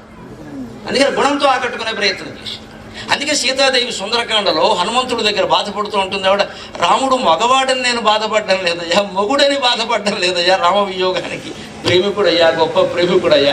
మా ఎప్పటి ప్రేమ కథ వ్యాయతి శలయేళ్ళు లేరుగు ఆకాశమెరుగు. విశ్వనాథ సత్యనారాయణ గారు కల్పవృక్షంలో చెబుతాడు అద్భుతమైన మాట. తెలుగు పద్యంలో ఎంత అందంగా చెబుతాడో చూడండి. హనుమా శ్రీరాముడు కేవలం ఒక మగవాడని, ఒక భర్తని, ఒక రాజుని నేను ఆశించట్లేదయ్యా, ఒక ప్రేమికుడయ్యా. మా ఎప్పటి ప్రేమ కథ వ్యాయతి సెలయేళ్ళు నెరుగు ఆకాశమెరుగు, నా ఇప్పటి దుఃఖ కథ వ్యాయతి ఈ అబ్ది ఎరుగు ఆకాశమెరుగు, నా మా ఎప్పటి ప్రేమ కథ వ్యాయతి సెలయేళ్ళు నెరుగు అబ్ది ఎరుంగున్, నా ఇప్పటి దుఃఖ కథ వ్యాయతి నా ఇప్పటి దుఃఖ కథ వ్యాయతి ఈ అబ్ది ఎరుగు ఆకాశమెరుగు. మేము ఇప్పుడు ఎంత సుఖంగా హాయిగా వనవాసనప్పుడు గడిపామో ఇద్దరం ఆలుమగలం ప్రేమగా, అది ఈ సెలయేళ్ళకి తెలుసయ్యా. సెలయేళ్ళు నెరుగు అద్రిజరుంగున్, అక్కడ సెలయేళ్ళకి తెలుసు. సెలయేళ్ళు హాయిగా కాళ్ళు చాకుని కూర్చునేవారు రాముడు సీత ఇద్దరు కూడా. వాళ్ళ వయస్సు, ఆయన వయస్సు 25 ఏళ్ళు, ఆవిడ వయస్సు 18 ఏళ్ళు. ఆ సమయం వనవాస సమయానికి ఆయన వయస్సు 25, ఆవిడ వయస్సు 18, 7 ఏళ్ళు తేడా ఉంది ఇద్దరికి. వాళ్ళు అక్కడికి వెళ్ళి ఆనందంగా గడిపేవారు. కాళ్ళిలా తపతప ఆడించుకుంటాను. వేరే పని ఏం లేదు. ఈయనకి రాజకీయాలు లేవు, మంత్రివర్గం ప్రమాణ స్వీకారం ఏం లేవు, అసెంబ్లీ సమావేశాలు గొడవ లేదు, తలాక్ బిల్లు ఆమోదించడం అసలు ఆ గొడవ లేదు అప్పుడు. అందుకని సుఖంగా కాళ్ళు చెప్పేసి కూర్చున్నారు అక్కడ. ఇవిడ అంతకంటే సరదాగా గడిపేశారు. అందుకే దాంపత్యం నిలబడింది. అందుకే ఆవిడ చెబుతోంది అప్పుడు సెలయేళ్ళు లేరు. అంతేకాదు అద్రి ఎరుంగు, ఆ చుట్టుపక్కల ఉన్న కొండలన్నీ ఉన్నాయి, వాటికి కూడా తెలిసి. ఇప్పుడు చూడండి విశ్వనాథ వారి కవిత్వం. మనిషి ఈ సుఖానికి దుఃఖానికి తేడా ఎలా చూస్తాడు. ఈవిడ ఎంత ప్రేమగా గడిపిందో భర్తతో ఎవరికి తెలుసునా, సెలయేళ్ళకి తెలుసునా, కొండలకి తెలుసునా. నా ఇప్పటి దుఃఖ కథ వ్యాయతి, ఈ సుందరకాండలో ఈ రావణాసుడు రోజుకో రకంగా బెదిరిస్తూ ఉంటే భర్తను కోల్పోయి, బంధువులను కోల్పోయి, ఒక్కరిని దిక్కు మొక్కు లేకుండా బతకాలో చావాలో కూడా తెలియకుండా నేను ఏడుస్తున్న ఏడుపు ఉంది. ఈ ఏడుపు ఎవరికి తెలుసా అనమా, ఈ అత్తి ఎరుగు ఆకాశమెరుగు, సముద్రానికి తెలుసయ్యా, నా ఏడుపు ఆకాశానికి తెలుసయ్యా. ఆశ్చర్యకరమైన విషయం పోలిక. సుఖమేమో సెలయేళ్ళకి తెలుసా, దుఃఖమేమో సముద్రానికి తెలుసా. అంటే మనిషికి గడిచిపోయిన సుఖం సెలయేరులా ఉంటుంది, నడుస్తున్న దుఃఖం సముద్రంలా ఉంటుంది. అది విశ్వనాథ, అది జ్ఞానపీఠం. అంటే కవిత్వం అంత గొప్పది. ఎంత బాగా చెప్పాడు చూడండి. మనిషికి ఎప్పుడు ఏంటి, ఎంత సుఖపడినా కూడా గడిచిపోయిన సుఖం ఉందే అది సెలయేరులో ఉంటుంది, ఏదో చిన్నది లాగా. నడుస్తున్న దుఃఖం ఏదో ఉంటుంది, అది పెద్ద సముద్రంలో ఉంటుంది, మీద పడిపోయినట్టుగా. నిజానికి ఏది ఒకటి, సుఖం దుఃఖం రెండు ఉండవు జీవితంలో ఎప్పుడు. రెండిట్లోనూ ఉన్నది ఒకే మాట. సంస్కృత భాష చాలా గొప్పది. సుఖం దుఃఖం మీరు గమనించండి. రెండిట్లోనూ ఉన్నది ఖం, సుఖం దుఃఖం. ఖం అంటే ఆకాశం, ఖం అంటే ఆకాశం. ఖే గచ్చేది ఇది ఖగ, ఖగ అంటే పక్షి, ఎందుకంటే ఆకాశంలో పెడుతుంది కాబట్టి. ఖం అంటే ఆకాశం, ఆకాశం అంటే ఆకాశం గగనం శూన్యం. అంచేది ఉన్న అనుభవం ఏదైతే ఉందో అది సుఖము కాదు దుఃఖము కాదు. నువ్వు సూ చేరిస్తే సుఖం, తూ చేరిస్తే దుఃఖం. ఏం చేరుతావు చేర్చుకో, అంతే. ఇదే సుఖ దుఃఖాల సమన్వయం. ఏది సుఖం కాదు, ఏది దుఃఖం కాదు. ఒకటి క్లాసులో ఫస్ట్ ర్యాంక్ వచ్చిందండి, వాడు వెంటనే వెళ్ళి తల్లికి చెప్తాడు, నాకు ఫస్ట్ ర్యాంక్ వచ్చిందమ్మా, ఎంసెట్లో నాకు ఫస్ట్ ర్యాంక్ వచ్చిందమ్మా అంటాడు. వెంటనే పత్రికలు వాళ్ళని పిలుస్తాడు. వాడు ఓ స్వీట్ తీసి తల్లి నోట్లో పెడతాడు. పాపం అదే ఆఖరి ముద్ద, మళ్ళీ పెట్టాడు వాడు. ఈ తెల్ల మైకి మా వాడికి ఫస్ట్ ర్యాంక్ వచ్చింది, నాకు మెనపసోను పెట్టి ఎవరు బాగా తీరు, తర్వాత ఇంకా పెట్టడే, వాడు ఎక్కడికో పోతాడు. అది వాళ్ళకి సుఖమేనండి. సుఖం అంటే చెప్తాం. మరి అలాగే వస్తుంది అనుకుని రాకుండా 1 మార్కులో ర్యాంక్ పోయిన వాడికి దుఃఖమా కాదా? 1000కి 992 మార్కులు వచ్చాయి అనుకుందామండి. ఎవరికైనా ఫస్ట్ ర్యాంక్ అని వేశారండి పేపర్లో, వాడికి ఎంత సుఖం ఉంటుందో 991 వచ్చి ఆ మొదటి స్థానం కోల్పోయిన వాడికి అంత దుఃఖం ఉంటుందా ఉండదా? అంతకంటే ఎక్కువ దుఃఖం ఉంటుంది. ఆ సుఖాన్ని మించిన దుఃఖం ఉంటుంది, కేజీల్లో కలవగలిగింది. అందుకని ఎప్పుడూ మనిషికి సుఖం దుఃఖం అనేది లేదు. మన భ్రమ, మన మానసిక భావన మాత్రమే. రెండూ శూన్యాలే. మనమేదో కొన్ని ఆలోచనలు దానికి చేర్చడం వల్ల అది సుఖం అనిపించింది, కొన్ని ఆలోచనలు దీనికి చేర్చడం వల్ల ఇది దుఃఖం అనిపించింది. ఏం చేరుస్తావో నీ మనస్సులో ఉంది యోగ వాసిష్టం స్పష్టంగా చెప్తాం. అందుకే మనస్సులో ఆపదలు దుఃఖాలు అని అంటే దాని గురించి యోగ వాసిష్టం ఒక మాట ఉంటుంది. దంపతులు గనక అనురాగంతో ఉండగలిగితే వాళ్ళని ఏమీ చెయ్యలేవు. నాథయో వ్యాధయో నైవ నాపదో నదురీతయక. యోగ వాసిష్టం నిర్వాణ ప్రకరణం ఉత్తరార్థంలో ఉంటుంది. అద్భుతమైన మాట. నాథయో వ్యాధయో నైవ నాపదో నదురీతయక కుర్వంతి మనసో బాధాం దంపత్యోరనురక్తయోగో. కుర్వంతి మనసో బాధాం దంపత్యోరనురక్తయోగో. దంపతులిద్దరూ అనురాగబంధంతో కలిసిమెలిసి ఉంటే వాళ్ళని నాథయక వ్యాధయక, అలాగే ఆపదక, ఈతయక, ఇవి ఏమీ చేయలేడు. ఆది వ్యాధులు అంటారు. వ్యాధి అంటే శారీరక అనారోగ్యం, ఆది అంటే మానసిక వ్యాధి. ఆది వ్యాధులు అంటే అర్థం. వ్యాధి అంటే శారీరక అనారోగ్యం, జ్వరాలు కానీ ఇక క్యాన్సర్ల వరకు అన్నీ అందులోకి వస్తాయి. ఆది అంటే మానసికమైన బెంగ, ఏదో కోల్పోయామని, ఏదో రాలేదని, ఏదో వస్తుందేమో అని భయం, ఇవన్నీ మానసికం. దానికి మందు లేదు, వాళ్ళే వేసుకో. మనోవ్యాధికి మందు లేదని ఎందుకంటారంటే వైద్యశాస్త్రంలో మందు సమస్య కాదు, అది తగ్గదమ్మా, మనమే వేసుకోవాలి. మనం వేసుకుంటే మందు ఉంది, మనం దాన్ని మర్చిపోదలుచుకుంటే మర్చిపోవచ్చు, వదిలేదలుచుకుంటే వదిలేయచ్చు. కానీ చాలామందికి మనోవ్యాధి మనసు నీ చేతుల్లో ఉంది. నన్ను అడిగితే మనోవ్యాధిని భరించడం కంటే శారీరక వ్యాధిని భరించడమే కష్టం. ఎందుకంటే శరీరానికి ఏదో మొత్తం మోకాళ్ళు రెండు నొప్పులు ఎట్టేయండి, నా మోకాళ్ళు బాగున్నాయి ఐ ఫీల్ వెరీ అంటే కుదరదు, పడతా విడితే నువ్వు ఖచ్చితంగా మందులు వాడాల్సింది. మోకాళ్ళు నొప్పి పెడితే పరిగెడతానట ఏంటి? నీ ఫీలింగ్ ఏం పనికిరాదు, అక్కడ మోకాళ్ళ నొప్పులకి ఏం వాడాలో అది వాడాల్సింది. శారీరక వ్యాధికి మందులు వాడి తీరాలి, మనోవ్యాధికి మందులు అవసరం లేదు, వాడినా దండగా. మనోవ్యాధి శాస్త్రజ్ఞులే చెబుతారు ఆ విషయం. ఎందుకు దండగా అంటే నువ్వు వేసుకోగలవు ఆ మందు, నువ్వు వేసుకోవాలి. ఎందుకంటే నీకేదో కోరిక ఉంది, అది తీరలేదు, నీకేదో భయం ఉంది, అనవసరంగా భయపడుతుంది. ఈ రెండు పోయేంత వరకు నీకు ఆ వ్యాధి తగ్గదు. ఇది నాకు అక్కర్లేదంటే ఆ క్షణం పోయింది. అందుకే నాకు మనస్సేం బాగుంట్లా అన్నప్పుడు ఇంకోళ్ళని పిలవడం ఉందే, వాడిని మనస్సు కూడా పాడు చేయడం. అందుకంటే ఇంకోళ్ళని పిలవకూడదు, మన మనస్సు మనమే మంది తీసుకోవాలి. లేదా ఆ మందు వెయ్యగలిగిన వాడిని ఎవడైనా మా పొట్టుగాడిని పిలిస్తే ఓ శ్లోకం చదివి మంది వేసేస్తే ఇదే శ్లోకం, అంతకంటే ఉంది, మీరు చదువుకున్నా వస్తుంది. అది ఆది వ్యాధులు కానీ, అలాగే ఆపదగా ఎటువంటి ఆపదలు, ఇంట్లో ఎవరికైనా అనారోగ్యాలు వచ్చి ఆపదలు వచ్చాయి, అంతే కదా ఆర్థికమైన ఇబ్బందులు వచ్చాయి. దంపతుల మధ్య ప్రేమ ఉంటే ఆర్థిక ఇబ్బందులు కావండి. ముఖ్యంగా ఆడవాళ్ళని మగవాళ్ళు బాగా ప్రేమగా చూసుకోగలిగితే, ఆర్థిక వ్యవహారం ఆడవాళ్ళ చేతుల్లో పెట్టేస్తే అద్భుతంగా నడుస్తున్న వాళ్ళు మొత్తం ఆటు అని బంగాళదుంపలు తక్కువ, ఉల్లిపాయలు ఎక్కువ వేసేస్తారు. దాన్ని బంగాళదుంపల వేపుడనే అంటారు. ఎన్ని వేసినా ఉల్లిపాయలు వేపుడు అంటారు. ఈ తెలివితే ఆడదనుకుంటే మగాడు బంగాళదుంపలు వేపుడు చేస్తారు. ఏదో ఇద్దరు ముగ్గురికి అనుకుంటారు, ఇంటికి అనుకోకుండా ఇద్దరు వచ్చారు. మీకు ఎందుకు, మీరు ఊరుకోండి చూసుకుంటారు కదా, ఏం చేయదు, మొత్తం ఉల్లిపాయలు వేసేసుకుంది. నువ్వు 1,00,000 ఉల్లిపాయలు వేసినా, ఒక బంగాళదుంప వేసినా దాన్ని బంగాళదుంపలు వేపుడనే అంటారమ్మా, ఉల్లిపాయ వేపుడు అనరు. అది లెక్కేది శాస్త్రం. ఆ తెలివితేటలు ఆడవాళ్ళు.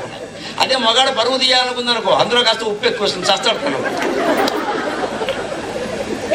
అంచేది ఆర్థికమైన ఇబ్బంది రాకుండా జాగ్రత్తగా ఉండాలంటే ఆడవాళ్ళని ప్రేమగా చూసుకుని ఆ బాధ్యతతో వాళ్ళతో పెట్టేసి, మొత్తం అమ్మాబాబుతో జీతం ఏమో 50,000 వచ్చింది, కానీ ఇల్లాలా ఏం చేస్తావో నాకు తెలియదు, 10,000 మిగిలాయి, అన్ని వాయిదాలు కట్టాల్సినవన్నీ కట్టేసా, ఇక 10,000 మీకు ఎందుకు అలా కూర్చోండి సోఫాలో పద్యాలు పాడుకుంటూ నేను చూసుకుంటానుగా అని మొత్తం మెయింటైన్ చేస్తాను.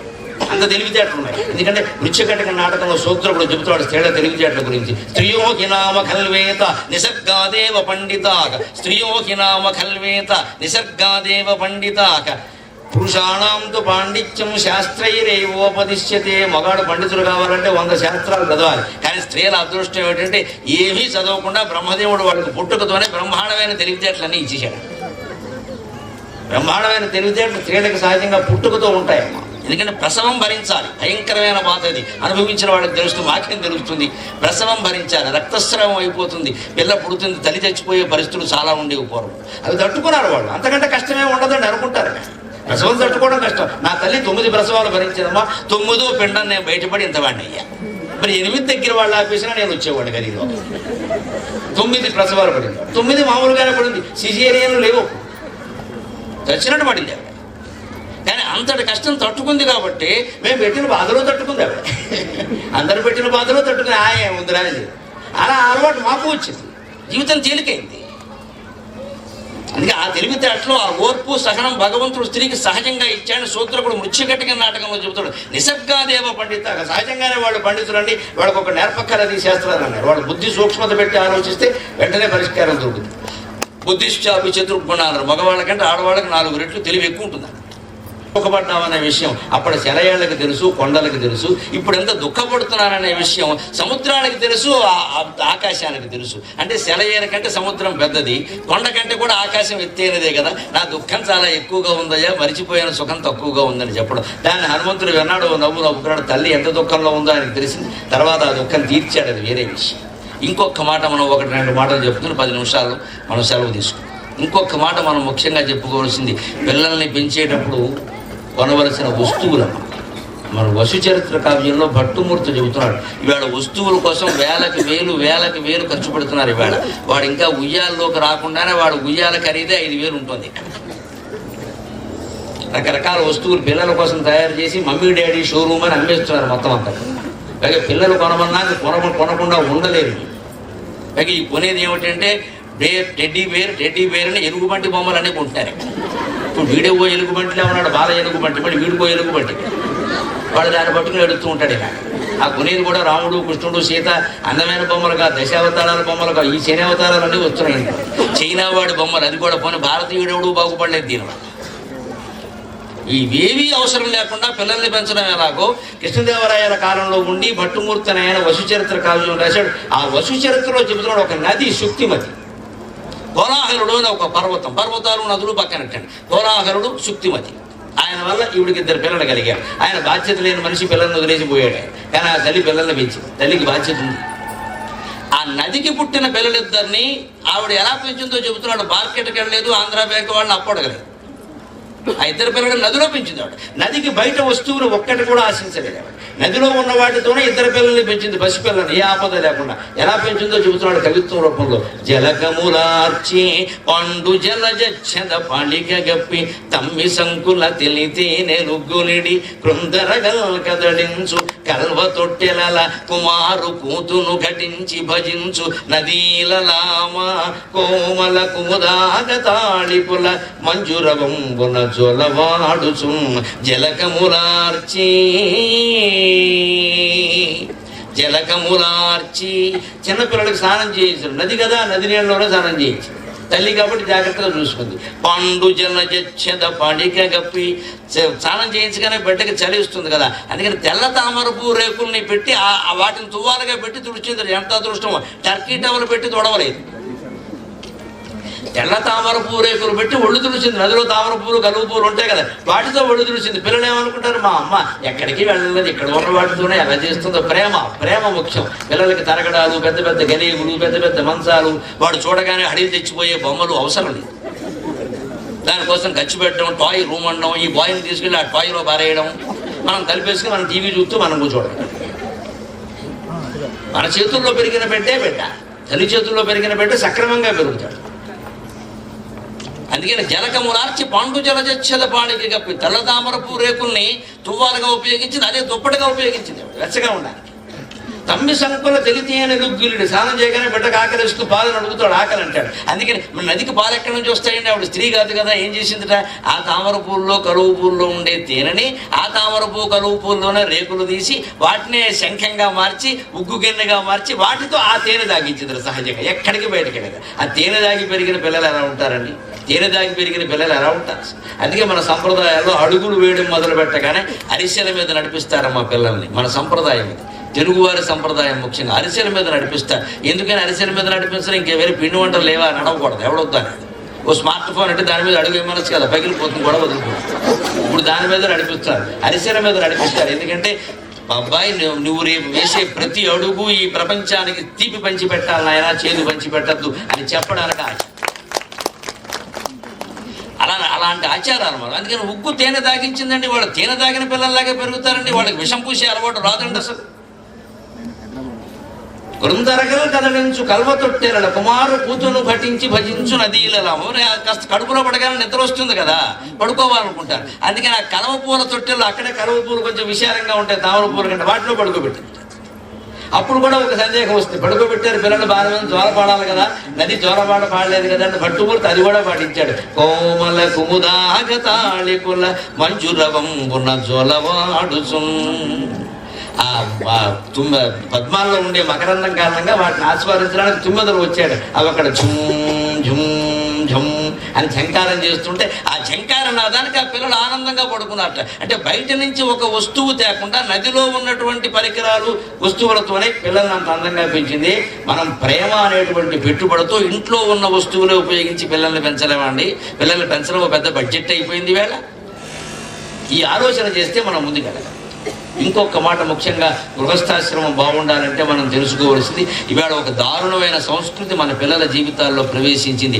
అందుకే సంపాదించని తల్లిదండ్రులను వాళ్ళు భారంగా భావిస్తున్నారు, భయంకరంగా భావిస్తున్నారు. పెళ్లి కూతుళ్ళు పెళ్లి కొడుకులు నెట్లో పెట్టుకుంటున్నారండి. ఇవాళ పెళ్లి కూతురు నెట్లో సంప్రదిస్తే ఆవిడ ఏం పెడుతోంది అంటే, మీ ఇంట్లో పాత సామాన్లు ఏమైనా ఉన్నాయా అని అడిగింది.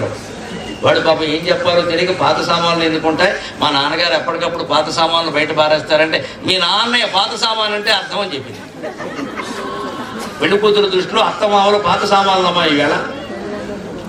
అంతేకాదు ఇంకో కొత్త మాట ఈ మధ్య పుట్టించారు, స్టోర్ రూమ్. స్టోర్ రూమ్ అంటారండి అత్తమామని. స్టోర్ రూమ్ ఉందా అంటే స్టోర్ రూమ్లో పడద్దాం వాళ్ళని, వాళ్ళు మనకి మన దగ్గర రావడానికి లేదు. ఈ ధోరణి ఎందుకు వచ్చిందండి? మనం ఆలోచిద్దాం ఎందుకు వచ్చిందో. వాళ్ళ మనస్తత్వాలు ఎందుకు మారే? వాళ్ళకి ఇదివరకు మేము మనం చదువుకునేటప్పుడు కలం వాడితే ఒక కాలంలో ఇంకు పోసుకునేవాళ్ళం. ఇంకు సీసా కూడా ఒకటి ఉండే. కాలం ఎప్పుడు ఒకటే. 6వ తరగతి నుంచి 7, 8, 3 తరగతులు అయ్యే వరకు మాకు వేరే కాలం లేదు, ఒకటే కాలం. 2వ కాలం కొనమంటే మా నాన్నగారు చదువు మానేమని. నీకు చదువుకు మళ్ళీ 2 కాలాలు ఎందుకు పని లేక. ఇప్పుడు ఏమొచ్చాయండి పెన్స్, యూజ్ అండ్ త్రో. అదేవిధంగా పేరెంట్స్ కూడా యూజ్ అండ్ త్రో, తోసాయి ఓల్డేజ్కో. ఉన్నంతకాలం వాడుకో, వాళ్ళు ఫీజులు వాళ్ళు కడతారు, వాళ్ళు కావాల్సిన బండి కొనిపించుకో, కారు కొనిపించుకో, పెళ్లి చేయించుకో, క్యాటరింగ్ పెట్టించుకో, అన్ని అయ్యే తల్లిదండ్రులు యూజ్ అండ్ త్రో తోసిపారు. ప్రతి వస్తువు యూజ్ అండ్ త్రో. నేను టార్చ్ లైట్ వాడుతూ ఉంటాను. ఇప్పుడు కూడా నాకు సంచులు ఉంది. నేను వెళ్ళేటప్పుడు చీకటి, నాకు పుస్తకం చదువుకోవడం అలవాటు. వచ్చేటప్పుడు నేను పుస్తకం చదువుకుంటూ వచ్చాను. నన్ను తీసుకొచ్చిన వాళ్ళు అక్కడ నేను పుస్తకం చదువుకుంటూ వచ్చాను, ఒక కావ్యం చదువుతూ వచ్చాను. ఇప్పుడు వెళ్ళేటప్పుడు కూడా నా ఇంటికి వెళ్ళడానికి 1 గంట పట్టచ్చు. నేను సమయం వృధా చేయరా, నా తల్లి నాకు నేర్పింది. నేను పుస్తకం చదువుకుంటూ పెడతాను. నేను టార్చ్ లైట్ పట్టుకుని పెడతాను. మొన్న ఎక్కడో ఒకసారి వెళ్ళినప్పుడు ఇలాగే ఓ టార్చ్ లైట్ మర్చిపోయా, పట్టుకెళ్ళి నాకు దొరకల. మార్కెట్కి వెడితే use and throw torch light వచ్చింది నాడు. ఇదేం కూడా రా బాబా, ఓ టార్చ్ లైట్ ఎంత ఉంటుంది, దాంట్లో ఏవో సెల్స్ వేసుకుంటా కాదుట. ఒక్కసారే ఒకటో సెల్ కూడా వాడే వేస్తాట. అది టిక్కుమంటంట. ఏదో 2 రోజులు 3 రోజులు పెరుగుతుంది, అవతల బాగా. మొత్తం ప్లాస్టిక్ చెత్త ఎంత పెరుగుతుందంటే బయట. నేను కొనలేదు కావాలి. నా పాత టార్చ్ లైట్ ఎక్కడ పోయిందో నేను వాళ్ళకే 2-3 ఫోన్లు చేశా. వాడు పాపం మర్యాదస్తులు నా ఇంటికి పట్టుకొచ్చి ఇచ్చారు. కారులో ఉంటుంది, ఎక్కడ పోతుంది నా వస్తువు నాకు దొరికింది. కానీ నాకు ఆశ్చర్యం ఎక్కడంటే torch light use and throw, pen use and throw, అన్నీ యూజ్ అండ్ త్రో. తల్లిదండ్రులు కూడా యూజ్ అండ్ త్రో. వాడుట పారివేయుట అలవాటుగా మారిన మీ కథాన, వాడుట పారవేయుట అలవాటుగా మారినది ఈ జగాన. కాపాడు కృతజ్ఞత గణము వస్తువులైన మనుష్యులైనను, కాపాడు కృతజ్ఞత గణము వస్తువులైన మనుష్యులైనను. వాడుక బట్టి పుట్టెడిని వస్తువులు ఇంతకు ముందు, ఇప్పుడు వాడక బుద్ధి పుట్టెడిని వస్తువు చూచిన ఎంత చిత్రమవు. సాగర ఘోష కావ్యంలో రాశాను నేను. మన జీవితాలు ఎలా ఉన్నాయి, వాడడం పారివేయడం అనేది బాగా అలవాటైంది. అందుకే మనుషుల విషయాన్ని కూడా అలాగే ప్రవర్తిస్తున్నాం. మన అవసరాలు దిగానే అవతల బొమ్మని చెబుతున్నాం. మన ఇంట్లో ఏదైనా సేవ అవసరమైతే అక్కనో చెల్లెలను తోడలున్నో మేనలున్నో రమ్మంటున్నాం. అది అయిపోగానే వాడు భారంగా భావిస్తున్నాం. మళ్ళీ తిరిగి వాడింటికి వెళ్ళాలంటే వాళ్ళ కుదిరింది కానీ మనకు కుదురుతుందా అని మాట్లాడుతున్నాం. వాడుకుని వాడేది. ఇది అలవాటు అవడం వల్ల ఏమైంది, వస్తువులు ఇదివరకు ఎంత వాడకం ఉందో దాన్ని బట్టి వస్తువులు పుట్టి. ఇప్పుడు అలా కాదు. మనం షాపింగ్ కోసం బయలుదేరుతున్నాం చూడండి. ముఖ్యంగా కుటుంబాల్లో ఉన్న వాళ్ళందరూ షాపింగ్కి బయలుదేరుతారు. కొంతమందిని మీ హాబీస్ ఏమిటి అంటే ఏదో టీవీ చూడడం, సినిమాలు చూడడం, ఈ మాట్లాడడం హాబీ అంటే పర్వాలేదు. Shopping is my hobby. ఆ మొగుడు ఎవడో ఆరిపోతాడు అనుమానం. షాపింగ్ నీ హాబీయా? చచ్చిపోవడవాడు. షాపింగ్ హాబీ ఏమిటమ్మా? అవసరమైతే షాపింగ్ చేయాలి కానీ షాపింగ్ హాబీయా అంటే అలవాటు. అంటే ఇప్పుడు ఏమీ పని లేకుండా కారు వేసుకుని ఒక్క సంచి కూడా పట్టుకెళ్లకుండా పెడుతుంది. అక్కడేవో 2 గేదెలు 3 దొనపోతులు కనపడతాయి. అవన్నీ సంచుల్లో పెట్టి పట్టుకొస్తుంది.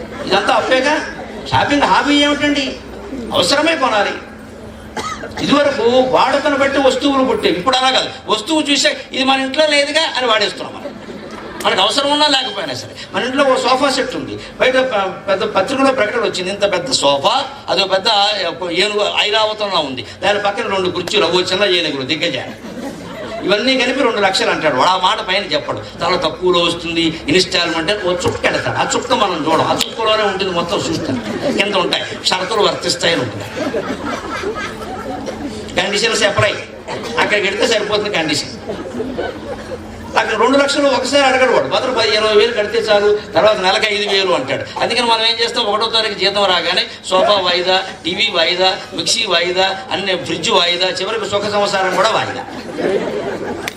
ఈ వాయిదాల పద్ధతిలో వస్తువులు కొనకుండా డబ్బు ఉంటేనే వస్తువు కొంటాం, మన అవసరమైతేనే వస్తువు కొంటామని ఒక దోక పుస్తకం లాంటిది ఫోన్ దగ్గర ఎక్కడో బలమే పెట్టుకుని అవసరమైన వస్తువులేవో అక్కడ రాసుకుని అవసరమా కాదా అని 10 రోజులకోసారి ఆలోచిస్తే అవసరం అనిపిస్తే 2 నెలల తర్వాత కొంటే ఈ లోపు సగం వస్తువులు అవసరం లేదని అర్థమవుతుందమ్మా. మనిషి మనస్తత్వం. దాన్ని మనం అలవాటు చేసుకోవాలి. చివరిగా ఒక్క మాట చెప్పుకుని మనం సెలవు తీసుకుందాం. ముఖ్యంగా ఈ వాడటం బారవేయడం అనే మాట వాడడంలో నా ఉద్దేశం, పెద్దవాళ్ళైన తల్లిదండ్రులు ఇంట్లో లేకపోతే ఆ ఇంటికి శని పెట్టినట్టే లెక్క. మా ఇంట్లో మా అమ్మగారు ఉన్నంతకాలం, మా దురదృష్టవశాత్తు మా చిన్నతనంలోనే నాకు 24 ఏళ్ల వయసులోనే తండ్రి పోయాడు. నాకు తల్లి తండ్రి 2 ఆవిడ. మా అమ్మగారు మా ఇంట్లో ఉండడం వల్ల మాకు వైద్యం ఖర్చు లేదండి. ఆవిడ ఉన్నంత వరకు 91 సంవత్సరాలు బతికింది ఆవిడ 2012 వరకు. నేను కానీ నా భార్య కానీ పిల్లలు కానీ డాక్టర్ దగ్గరికి వెళ్ళి ఏదో ఊరికి అత్యవసరమైతే చూపించుకుని రావడమే కానీ మందులు వాడే పని లేదండి. ఇంట్లో ఉండే ధనియాలు, జీలకర్ర, వెన్నపూస, పాలు, పెరుగు లాంటి మందులతో మా అమ్మ మొత్తం వైద్యం చేసేసింది. అంతటి వైద్యం ఇప్పటికి కూడా మా అమ్మ వయసు కదమ్మా, నా వయస్సు కొంచెం 60-70 ఏళ్ళు ఉన్నవాడు, నాకు ఇంకా 60, 70, 80 ఏళ్ళ వాడు మీ ఇంట్లో తల్లిదండ్రులుగా ఉంటే అది మన అదృష్టంగా భావించాలి. బంధువుల్లో ఉన్నా సరే అదృష్టంగా భావించాలి. వాళ్ళకి జీవితానుభవం చాలా ఉంది, చాలా చిట్కా వైద్యం చెబుతారు. దీనికి ఎందుకు ఇంత ఖర్చు? ముందు మనోధైర్యం చెబుతారు. పిల్లకి ఏదైనా కొంచెం ఒళ్ళు వెచ్చపడితే తల్లి కంగారు పడిపోతుంది. ఎందుకంటే ఈ తల్లి వయస్సు ఎంత 25-30 ఏళ్ళు ఇంత చేస్తే ఇవిడికి అనుభవం లేదు, పిల్లని చచ్చిపోతూ ఉంటుంది ఇక్కడ. అందుకని ఈ 30 ఏళ్ళ ఆవిడ ఇంట్లో కనుక 60 ఏళ్ళ ఆవిడ ఉంటే ఊరుకోవే, మేము పడలేదా నీతోటి, ఇవంత కంగారు పడుతున్నావు, పిల్లల దాకా జ్వరం రాదా అని ఎవరు 2 మాటలు ముందు ధైర్యంగా చెబుతారండి. ముందు పిల్ల ధైర్యంగా ఉంటుంది. లేదా కంగారు పడిపోయి ముందు ఈవిడ పైన కిల్లర్ మింగేస్తుంది ఇక్కడ తల్లి. అటువంటి మంది వస్తున్నారు. అదే పెద్దవాళ్ళు ఇంట్లో ఉంటే అది సుఖం అండి. ముందు వైద్యం అవసరం లేదు ఖచ్చితంగా. అంతేకాదు మనోధైర్యం, ఏమొచ్చినా సరే మేము తట్టుకున్నామని వాళ్ళ జీవిత అవసరాలు, వాళ్ళ జీవిత అనుభవాలు చెబుతారు.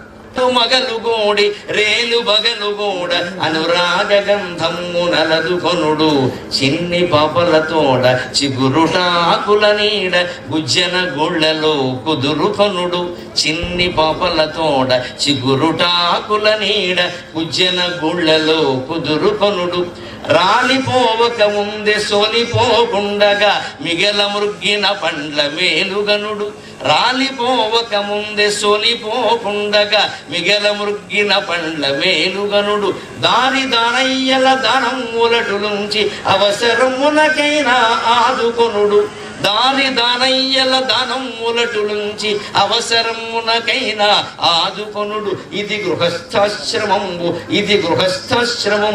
ఇది ఈ జగత్తు నిలిచియుండంగా పోసిన నీరు నారు ఇది గృహస్థాశ్రమంబు ఇది ఈ జగత్తు నిలిచియుండంగా పోసిన నీరు నారు ఇది ఏ ఆత్మసాక్షాత్కార పదపదమ్ము ఇది ఏ ఆత్మసాక్షాత్కార పదపదమ్ము ఒట్టిద నిజరుంగుము కానీ పట్టుకొనుము. ఆలు మొదలు రాత్రి పగలు అనే భేదం లేకుండా కొత్త దంపతులు సరదాగా ఆనందంగా గడపాలి. పిల్లల దగ్గర అశ్లీల ప్రవర్తన, అసభ్య ప్రవర్తన పనికిరాదు, కానీ అనురాగం తప్పు కాదు. భార్యతో మాట్లాడేటప్పుడు పిల్లలు 7-8 ఏళ్ళు వయస్సు, 10 ఏళ్ళు 12 ఏళ్ళు వయస్సున్నా పర్వాలేదు. భార్య భుజం మీద చేసి మాట్లాడితే పిల్లాడు గ్రహిస్తాడు, నా భార్యతో నేను ఇలా మాట్లాడాలి. తప్పేం లేదు అందులో. భుజం మీద చేసారండి, ఏమైంది? 30 ఏళ్ల తండ్రి ఉండి 25 ఏళ్ల భార్య ఉంటే, వాళ్ళకి ఏదో 10 ఏళ్ల కొడుకు ఉంటే భుజం మీద చేసి మాట్లాడుతూ ఉంటుంది. భార్య భుజం మీద అనుకో ఇలా మాట్లాడాలి, దాంట్లో తప్పేం లేదు, అందులో ఏమీ అసభ్యత లేదు. ఆ మాత్రం వరకు అనుమతిస్తారు, ఎవరైనా ఆనందిస్తారు కూడా. అలాగే పిల్లలు, చిన్నపిల్లలతో ఎక్కువ సమయం గడపాలి. ముఖ్యంగా 7-8 ఏళ్ళు వయస్సు వచ్చే వరకు ఎక్కువ సమయం పిల్లలతో గడపాలి. తర్వాత 80 ఏళ్ళు దాటిన తల్లిదండ్రులతో ఎక్కువ సమయం గడపాలి. అది వీళ్ళు చూస్తారు, ఇది వాళ్ళు చూస్తారు. చిన్నపిల్లల మాటలు తల్లిదండ్రులు శ్రద్ధగా ఉంటే రేపు పొద్దున వాడు నేర్చుకుంటాడు. నేను ఏం చెప్పినా మా అమ్మ నాన్న విన్నారు కాబట్టి వాళ్ళు చెప్పినట్టుగా నేను విని నడుచుకోవాలి అనుకుంటాడు. ఖచ్చితంగా మనస్సు మీద ప్రభావం ఉంటుంది. పిల్లలకి సమయం కేటాయించాలి. 3వ మాట, మిగల ముగ్గిన పండ్ల మేలుగునుడు. చెట్టు నుంచి పళ్ళు సహజంగా ఎప్పుడప్పుడు రాలిపోతాయి, కానీ రాలిపోయే ముందు సోలిపోకూడదు. వృద్ధులన్నాక ఇవాళ రేపు వెళ్ళిపోతారమ్మా, ఎప్పుడు ఉండేవాళ్ళు కాదు. కానీ వాళ్ళంతా వాళ్ళు వెళ్ళిపోవాలి తప్ప మన అశ్రద్ధ వల్ల వెళ్ళిపోయే పరిస్థితి రాకూడదు.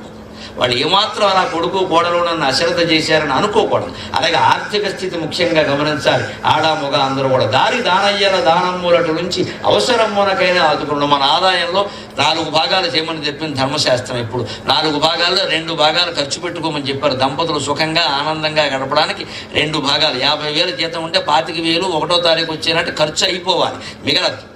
మిగిలిన 50,000లో 25,000 భవిష్యత్తు కోసం దాచుకోవాలి. అందులో పొలం దాచుకోగా డబ్బులు పెట్టి స్థిరాస్తులు 10 లక్షలు 15 లక్షలు దాటిందంటే పొలం కొందామా, ఇల్లు కొందామా, ఏదో స్థలం కొందామా, ఏదో ఆలోచించాలి. స్థిరాస్తులు పెరగాలి. ఈ చరాస్తులు మిగులుతాయని ఏం చెప్పలేము ఇక్కడ. అలా నెల వచ్చిన ఆదాయంలో 4వ వంతు దాచుకోవాలి. అంతేకాదు 4వ వంతు దాన ధర్మాలు చేయమని చెప్పిన శాస్త్రం. ఈ జన్మకు కాదు, వచ్చే జన్మకు పెట్టుబడి అది. మోక్ష మార్గం చూపించేది అది. సగం ఖర్చు పెట్టేసి మిగిలిన సగంలో సగం భవిష్యత్తు కోసం దాచుకో, బోళ్ళు అవసరాలు ఉంటాయి. ఆ సగంలో సగం సరిగ్గా భరతుడు భాగం కైకేయి భాగం అంటారే, అది తీసుకుని నువ్వు దాన ధర్మాలు చేసుకో. అది భవిష్యత్తుకి వచ్చే జన్మకి పెట్టుబడి. ఈ రకమైన ఆర్థిక విధానాలు అవలంబిస్తే ఈ గృహస్థాశ్రమమే మనకి అంతిమంగా ఆత్మసాక్షాత్కార పదం. ఆత్మసాక్షాత్కారాన్ని కూడా కలిగించగలదు. దానికోసం ఏ సన్యాసం పుచ్చుకోవలసిన అవసరం ఏమీ లేదు. గృహస్థాశ్రమంలో ఉండే ఆ ఆనందంగా ఆనందో బ్రహ్మేతి విజానాత్ ఆనందాదేవ కల్విమాని భూతాని జాయంతి ఆనందేన జాతాని జీవంతి ఆనందం ప్రయంత్యభిషం విశంతి ఆనందో బ్రహ్మేతి వ్యజానాత్. అటువంటి ఆనందాన్ని మనం పొందొచ్చు, పరమాత్మానందాన్ని, స్వాత్మానందాన్ని. ఆ ఆనందో బ్రహ్మగా గృహస్థాశ్రమాన్ని గడపడానికి నా ఈ ప్రసంగం ఏమాత్రం ఉపయోగపడినా నేను ధన్యుణ్ణి. నాకు ఈ 4 మాటలు నేర్పిన మా అమ్మ ధన్యురాలు. స్వస్తి.